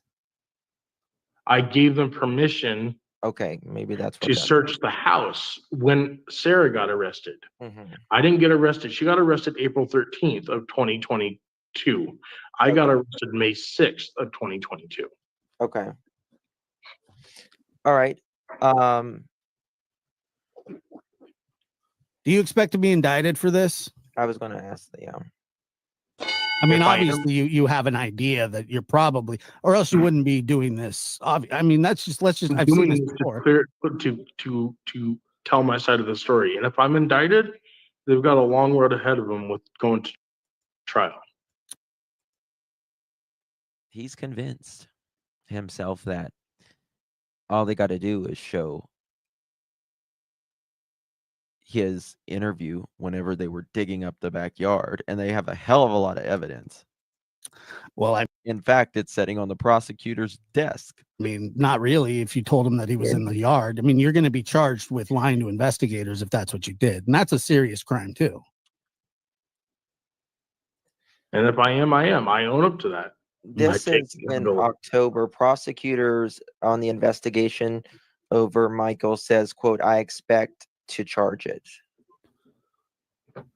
I mean, they put 4 posters up of people, and I'm not saying you don't have the right to defend yourself. You absolutely do. And if you have nothing to do with this, all that should come out eventually. But I don't know.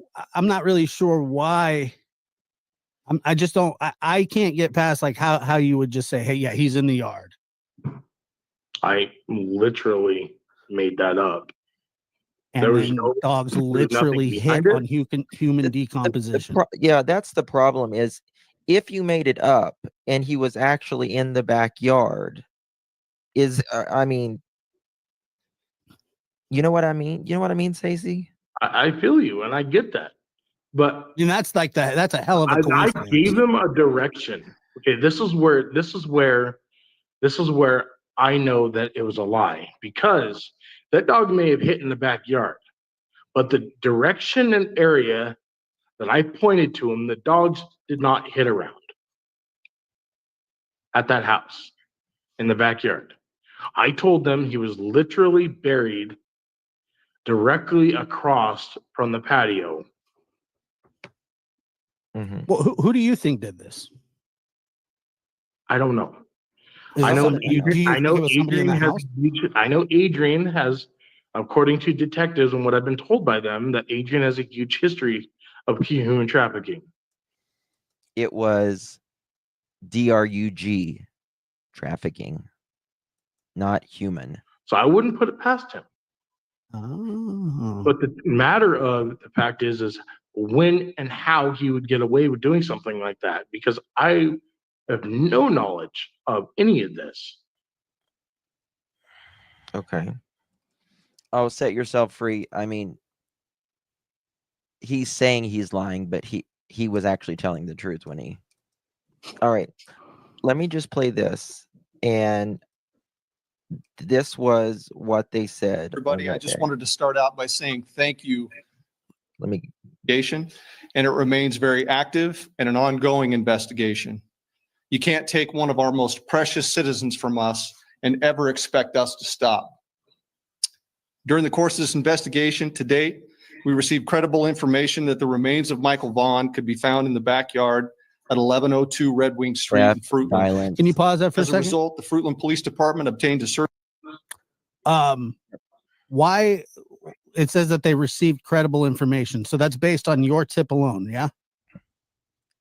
Correct. Okay. All right. Okay. I was just checking. Okay.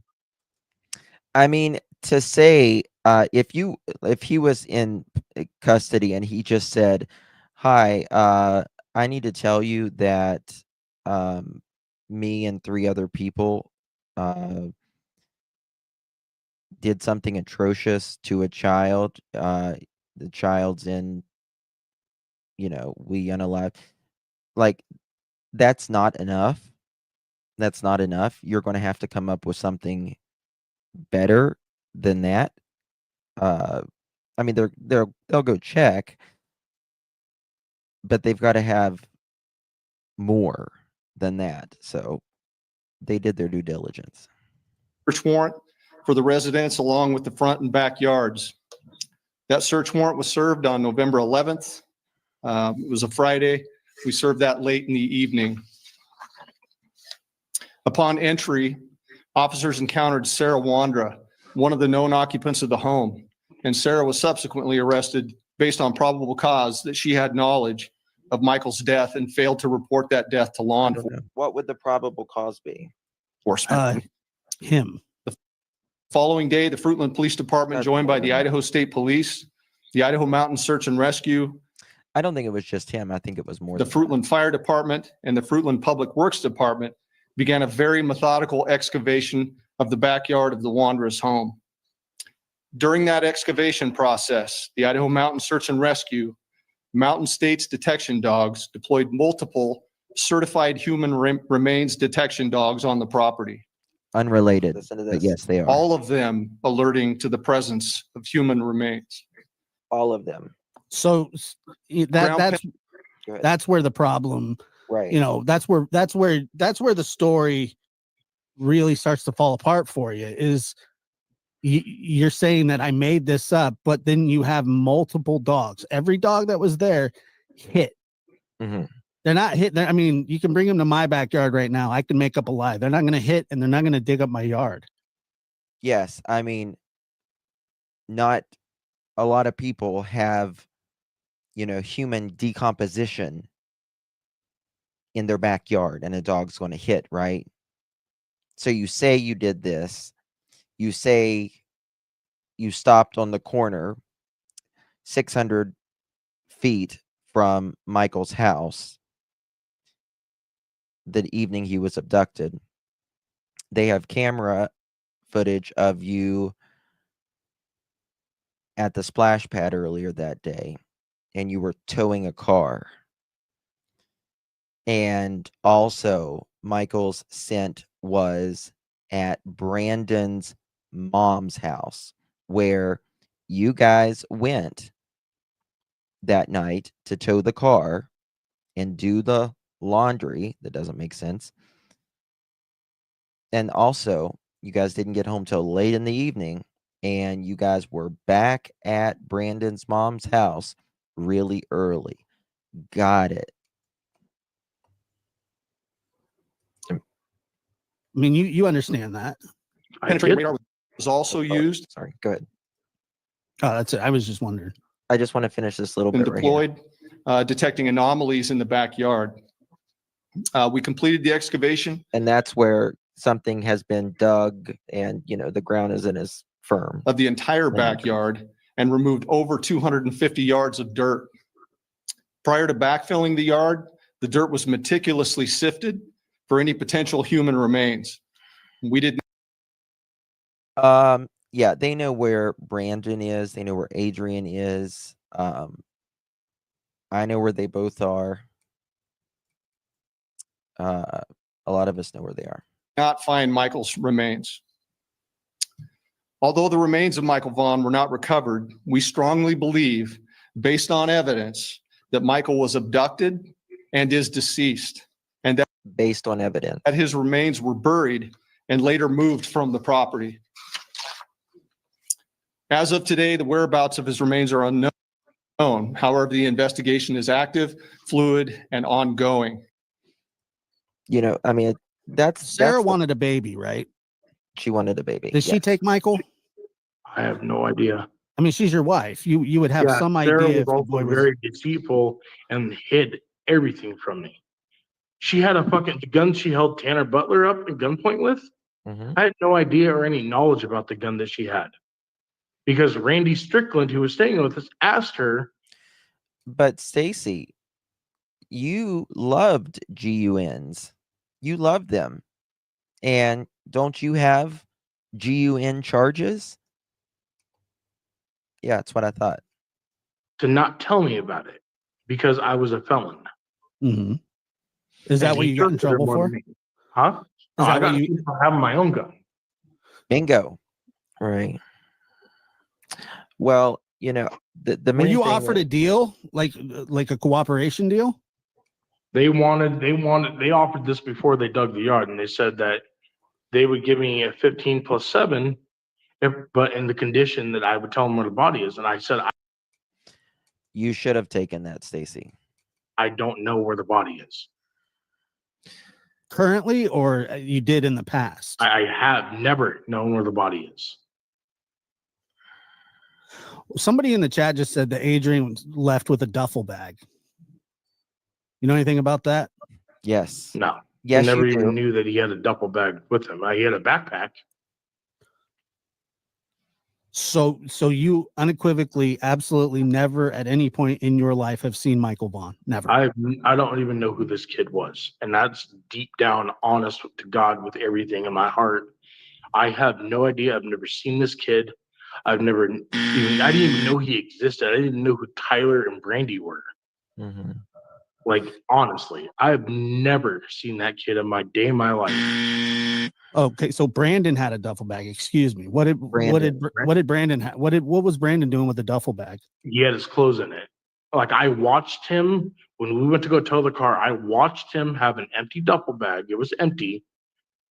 And I watched him fill it with all of his clothes that he had in our house. Was it your duffel bag? No, it was his. So you're not missing a duffel bag? Not at all. Okay. What about underneath the house?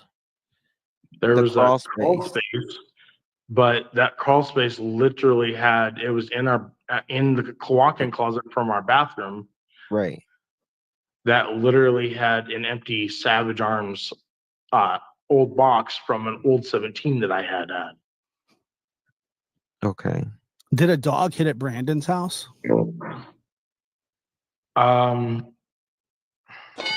don't know. I don't know. I can't confirm that because I've been told things through lives, like doing YouTube lives, but I've never heard anything from the police. No. They hit at Brandon's house. Sure did. And if you guys have any further questions, like Eve that does the same thing you guys do, has literally covered this whole case extensively, like thoroughly. Mm-hmm. And she just wanted me to point out to you guys, like, if you have questions, like skeptibilities or whatever, to literally go to her. Like, she has the police reports, she has everything. I just don't understand why you would lie to the feds about saying that there's a body in the backyard. You And have then to understand it coming from my point of view and my mental disability that I suffer with, like not as an excuse, but What's your mental legit. disability? I have fetal syndrome. I have Asperger's. I have autism, which is Asperger's. you have I have lionism. bipolar, intermittent explosive disorder. Now, mind you, 98% of those I've overcome being in group homes my whole life. But people, You can't overcome Asperger's or anything like that. Ugh. You have idiotism. people that have fetal syndrome, it is very common that people get put in very pressured situations And that instant reaction just to give something to get them to back off. and you're right. And you're right. But the problem is what you told them is what they have evidence that there was someone in the backyard. Okay, but they didn't. Stacy ratted on him for something. I can't remember what it was. Also did not specify where the dogs hit. They said they hit in the backyard. I told them where it made up again, where he was buried, which was directly across when you walk out the back patio door. It was directly straight across right in the middle of the fence, in the middle of the yard. I'm sure Brandon is watching right now. He watches all of these.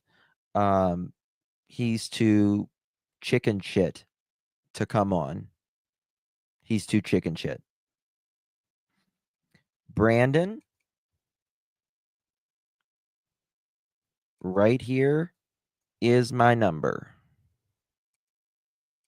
Call in. They didn't specify where he was hit.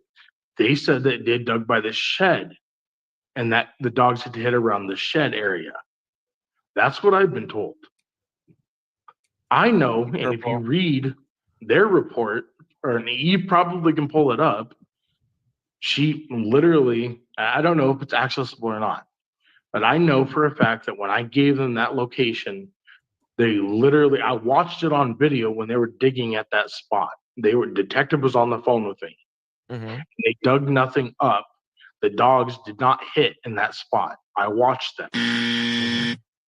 But you said that he was in the yard. I said he was in that direct spot, but he was never there. Clearly, he was in that yard somewhere at one point. Somewhere, probably. I don't know. I have nothing. Was. I don't have. You just hear what he said? Somewhere. I mean, I don't know. I have knowledge of it. Well, Like I mean, I said, you didn't pull that out of thin air. Maybe Yes, I Adrian did. told you. Maybe Yes, I Sarah did. told you. Maybe Brandon told you. But this is exactly why it's hard for me to do these lies, because people are gonna try to judge me and say that I literally didn't. I had something to do with it. My question to you is why, when they did a polygraph test and I answered every question they asked me about Michael's disappearance, why on earth would I pass that polygraph? Well, you don't just get a I don't false believe you positive passed on a it. polygraph. Well, but the thing is, I'm going to throw something back at you after if you are taking heavy medications and I haven't taken any medication, and you have these I haven't taken disorders, medication for years. Well, do you have proof that you passed the polygraph?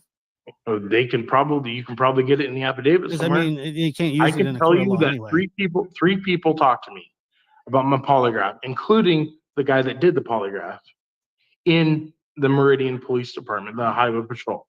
The guy that did the polygraph told me, he asked, how do you feel you did? And I said, I was honest about everything. He goes, you're right, you did. And then later on, I talked to the detectives. They also verified. Scott Crimmin was also at the Meridian Highway Patrol during my testing. He also said that I passed my polygraph. Did Sarah pass? No, according to what I'm being told, no. I don't have confirmation. I'm hearing that from my mom and what the detectives told my mom, because Sarah was married to me. So here's a common occurrence in these kinds of cases is that people want to give information, but they don't want to implicate themselves. They want to have 1 foot in, 1 foot out. Sarah not passing, but you passing. 3 other people may know what have happened, but I don't know what happened. And then you see what I'm saying, and you see where I'm going with it. I'm not trying to be rude and trip you up here. I'm just saying you pulling that out of thin air is almost impossible. And it's not impossible for me. I said almost impossible. Okay, and I believe that. Okay, almost impossible, yeah.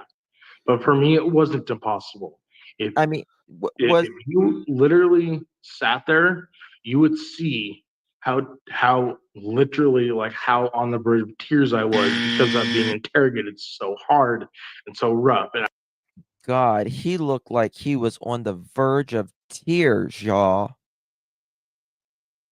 Didn't he look like he was on the verge of tears during that interview while they were digging the backyard?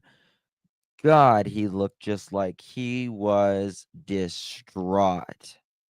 You piece of swine balls. I told them the same exact thing the very first 4 interviews before the last one, before when I told them about where he was in the backyard. I told them the same exact thing that I've told everybody else. I have never met this kid a day in my life. I've never seen him. I don't know anything about him. I don't know anything about him disappearing, any of that. Do you know what day they gave you the polygraph on? What, David? Do you know what day they gave you the polygraph? It was May 18th, I believe. It was literally the day that I got my case dropped for felon in possession out of state when the feds picked it up. Okay, so while you so you're basically lying to them while you're on the phone with them while they're digging up the backyard. Yeah, is what you're saying.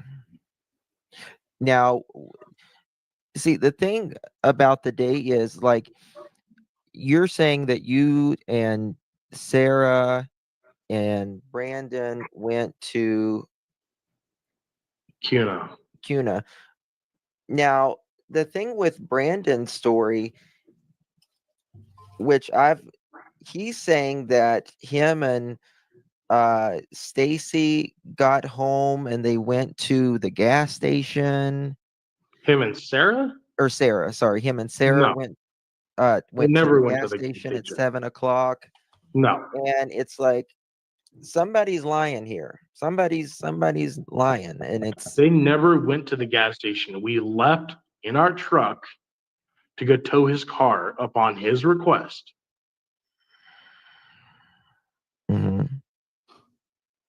Why did you stop at 8th in Arizona again? I'm just curious about that. To put power steering fluid in the truck. And it wasn't directly on Arizona Street. It was probably about 50, 60, maybe 70 feet, 80, maybe 100 feet behind Arizona, before Arizona Street. Literally right after you turn left out of our subdivision to go on 8th Street is where we pulled off. Was Brandon with you? Yes. And so when you did that, just about the time that Michael goes missing, you understand that, right? Just kind of coincidental too. Right. I don't know what else to tell you guys. I've told everything. I've told everything. Yeah, exactly. Think about this, folks. Exactly where he pulled off was 600 feet from Michael's house. I showed you right there on the corner, and right there is Michael's house. He happened to be out at that time. Oh my Lord, this man, he is swine. I've asked everything that I know some people are saying, "Oh, Josh, you're being mean." I don't think I am. I'm just asking questions. And I'll let you finish up, Justin. No, I don't think you're being mean. I think we're trying to find out what's going on here, and that's the thing. There's 4 different people saying 4 different things. He's getting agitated. He was so mad after that. What time were you on 8th and with the power steering fluid? I I don't have an exact time. Like I said, it's probably. I bet you don't. But the problem is, like, why do you need to stop right then and put power steering fluid in? Because when Sarah made the left turn, the whining on the truck, when you have low in power steering fluid and your power steering is low in fluid, You it made will a cause few an turns extensive before whine. then. And it literally sprays everywhere. So Brandon we is supposed to literally be in knew town. we were making the trip. Mm-hmm. So we had stopped literally just for the sole purpose of putting power steering fluid in. I had got out in the passenger side of the truck. Sarah popped the hood. I opened the hood, opened the power steering reservoir, poured power steering fluid in, closed the cap on the power steering fluid, walked back around to the passenger side truck, and we left. Are you guys on CCTV anywhere? Yeah, they have that picture as well. They have that. They have what? And there's things that I know about this case that I can't say, but he is like, I don't know why the prosecutor hasn't done it yet, because he's fucked. They're fucked. They have the picture of us stopping on 8th Street. They have the video. It was CCTV. That was also recorded. They showed that to me. But has anybody known yes. that? Is this the first time you're telling that? Nobody's asked me about it, but I told them everything. Oh, I didn't. I was just wondering if you were on CCTV at all that day, but they have you on CCTV on 8th in Arizona. Yes, correct. With Brandon in the car. Correct. And Sarah.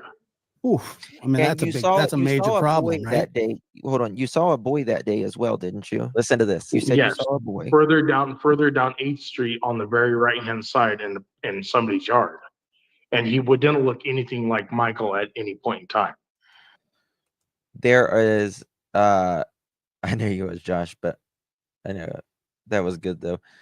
So he says he sees a boy on the same side as like Michael lived on that sidewalk right there.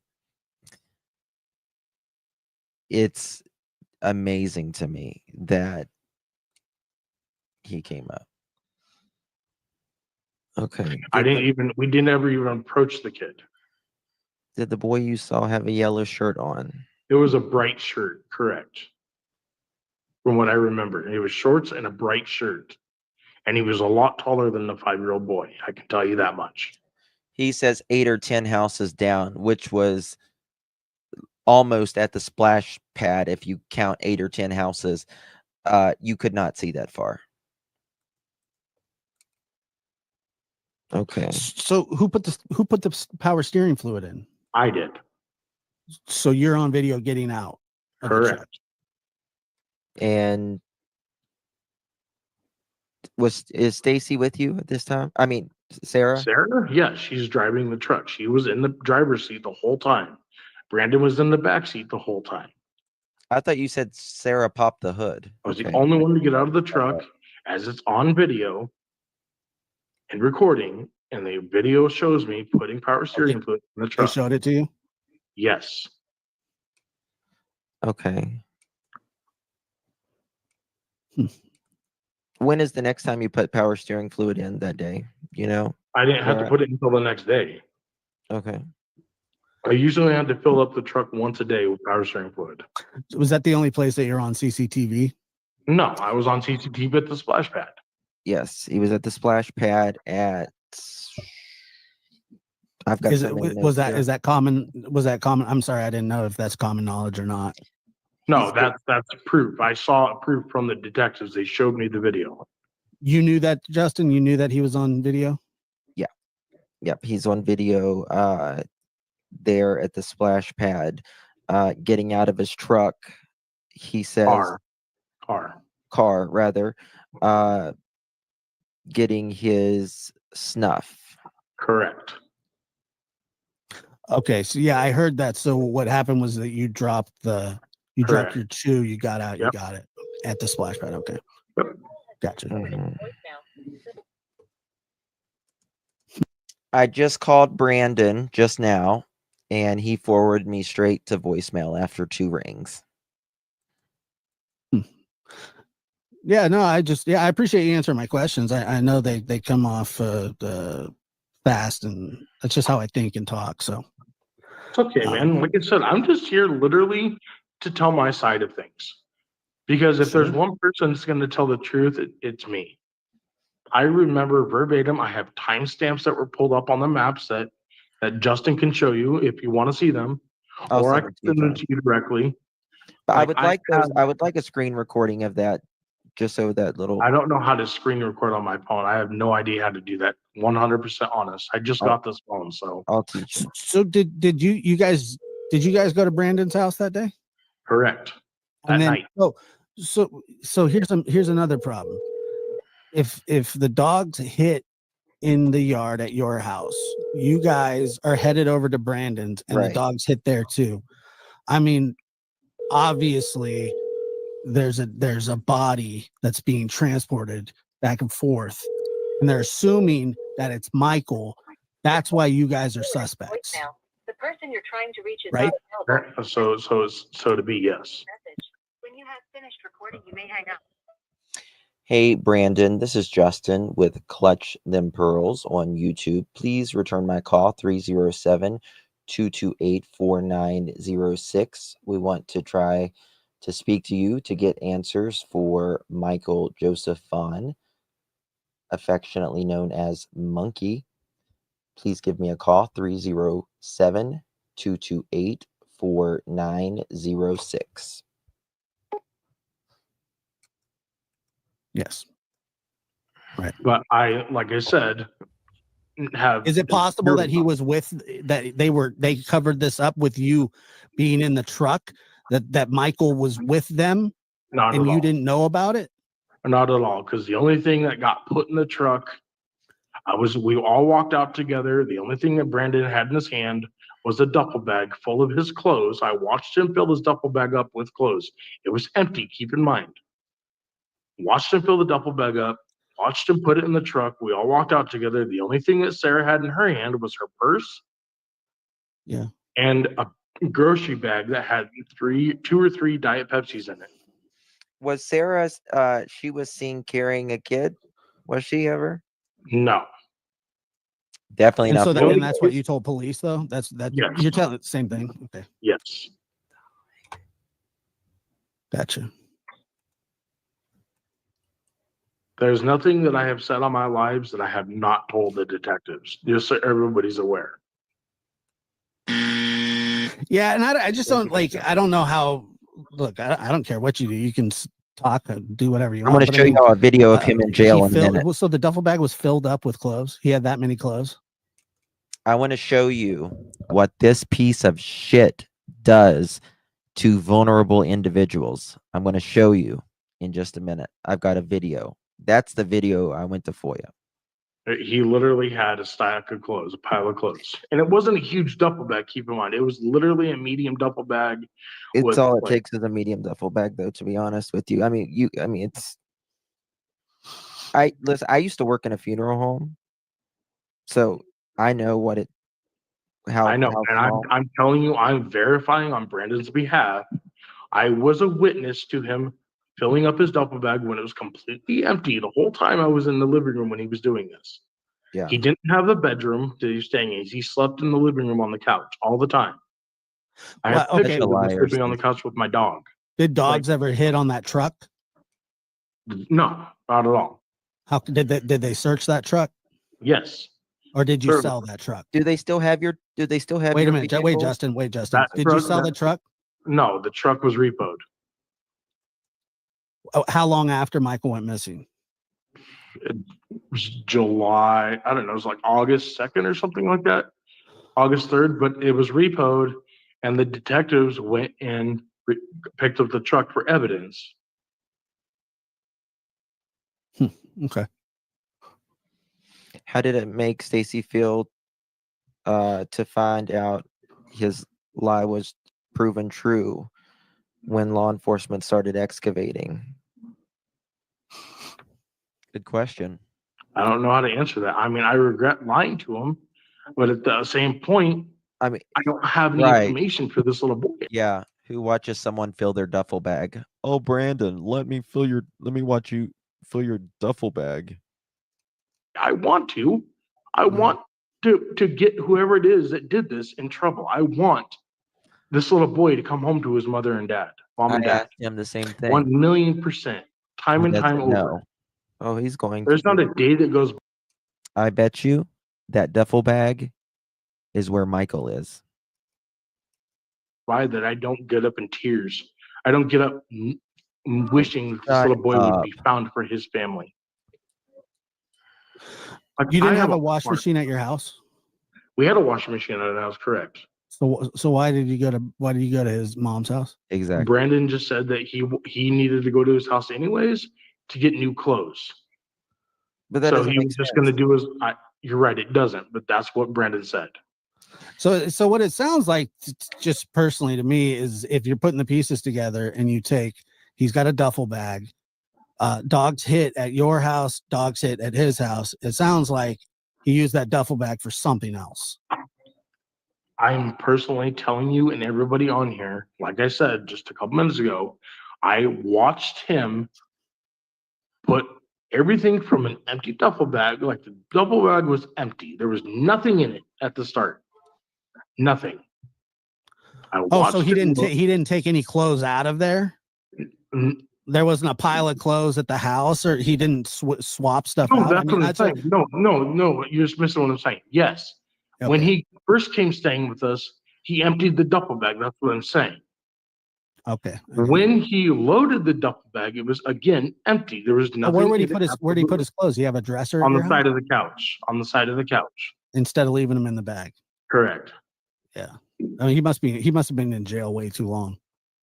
He's done a few jail times. Correct. So he took clothes from your house that you had a perfectly good washer and dryer from, and drove it 30 minutes away to use his mom's washer. Correct. Why? I don't know. But we also were at a point with Brandon where we were just like, want to argue with him. Brandon was unreasonable a lot with us. Yeah. He owed us so much fucking money. I mean, for everything we've helped him pay his phone bill multiple times, helped him with his car insurance when he had his car up and running. And did law enforcement, do they have this bag? I don't know. I, again, have not talked to the detective since November of 2022.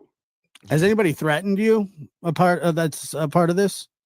I mean, I received multiple things on Messenger, but I don't even respond to them. Well, I'm talking about from like Adrian or Brandon. Oh no, I haven't talked to Adrian. I haven't heard from Brandon. I haven't heard. Sarah called me a couple times, trying to get me to stay with her, and I'm like, no, I'm not. Do you suspect her? I have never seen. I would never think that Sarah would have something to do or do something like that. No. Well, that's a lot of people though. That Yeah, I mean, but it's his wife. I mean, I get that. I get you don't want that, but so. Trust me, I have no reason to throw Sarah. I have no reason not to throw Sarah under the bus. You kind of do. You kind of do because if you have any knowledge at all, it's that's what I'm saying. If I had any knowledge at all, I would have been the first person with no hesitation to let law enforcement know about any information I knew about him. Right. Like I told that in every video, I told the cops that. I said, look, any information, if I had any knowledge, forehand knowledge, I would have been the first to tell you guys. Anything I knew. He was about to. I was honest with them, just like I'm being honest here. I told them the same exact thing that I'm telling everybody on my life. That's crazy. Yeah. So Sarah's ex-husband called in to Josh's channel. I recommend you guys looking at that. He told a lot about Sarah. She is a psycho, like a straight up psycho. This is almost over. I want to show you guys not one thing that has changed of what he did in jail to a vulnerable individual. Yeah, and sometimes, after you tell a story so many times, and it has been a while, I don't know if there are discrepancies or not. I've seen a couple of them, but I do know that there are a couple discrepancies. But what you've told here, I mean, seems it seems like you're kind of walking us through what what happened, but you're leaving out the part Right. of, well, look, there was obviously something, at least with those two going on.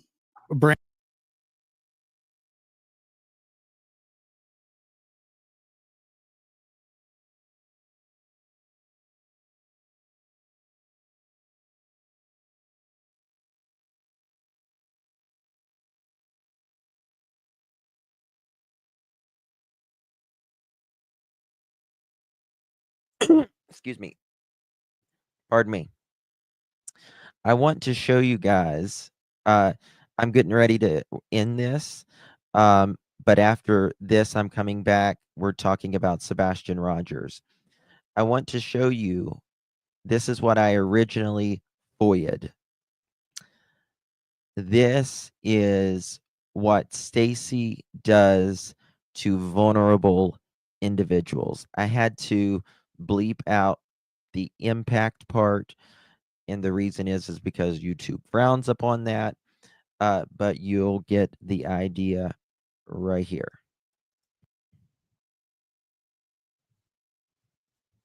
Slamming that door.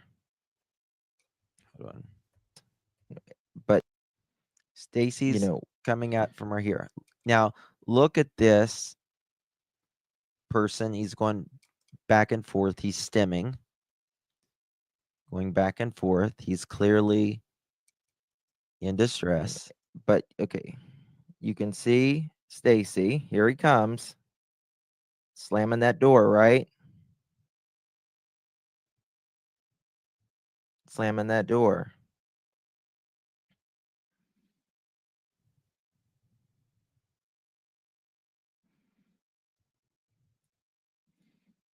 I guess he's talking or whatever. But this man, his mommy will tell him. Get ready.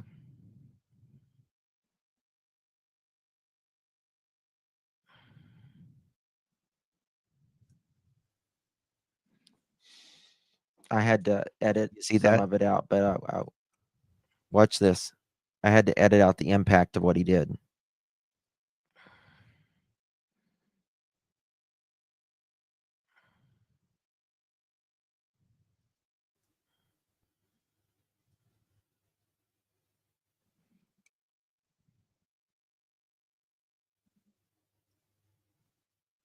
What did that man do? He didn't do nothing. What did this man do to deserve that, Stacy? What did he do? This man was taken to the hospital or the jail hospital or whatever. Yep. And he was checked out. I want to know. I took out the actual impact of it, right? But you get the gist of it.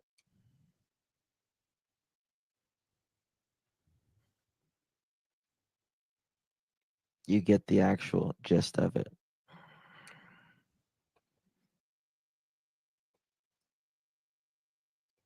So Stacy said, "Oh, I'm cured from it, whatever that he's claiming. He doesn't have that." What are you doing here, Stacy? This man didn't do nothing. And the man, we're going to keep playing it now. Look what he does. No, he's not back in jail. This is from November 24th of 2022.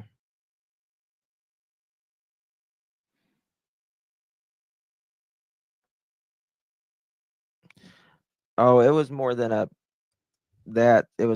bish slap, Tar Heel. It was on 12/5/22. He was complaining of chest pains and nausea. I got the FOIA too.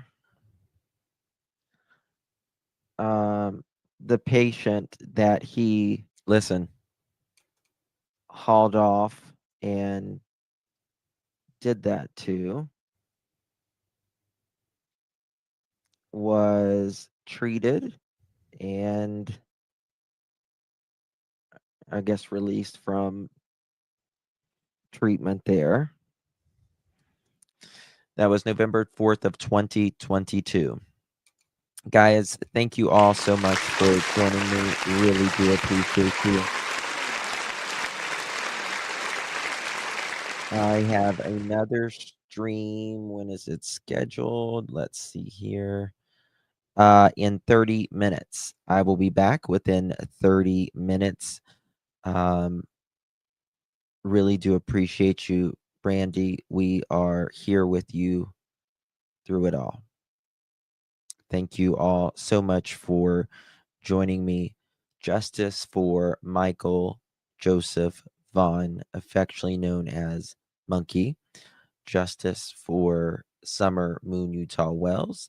Justice for Sebastian Wayne Drake Rogers.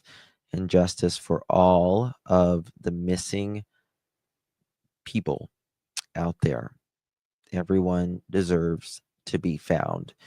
Nobody deserves to be scattered somewhere. Thank you all so much. I'll see you guys here in just a few minutes. Yep. I'll see you guys in just a little bit. All right, guys. Bye-bye.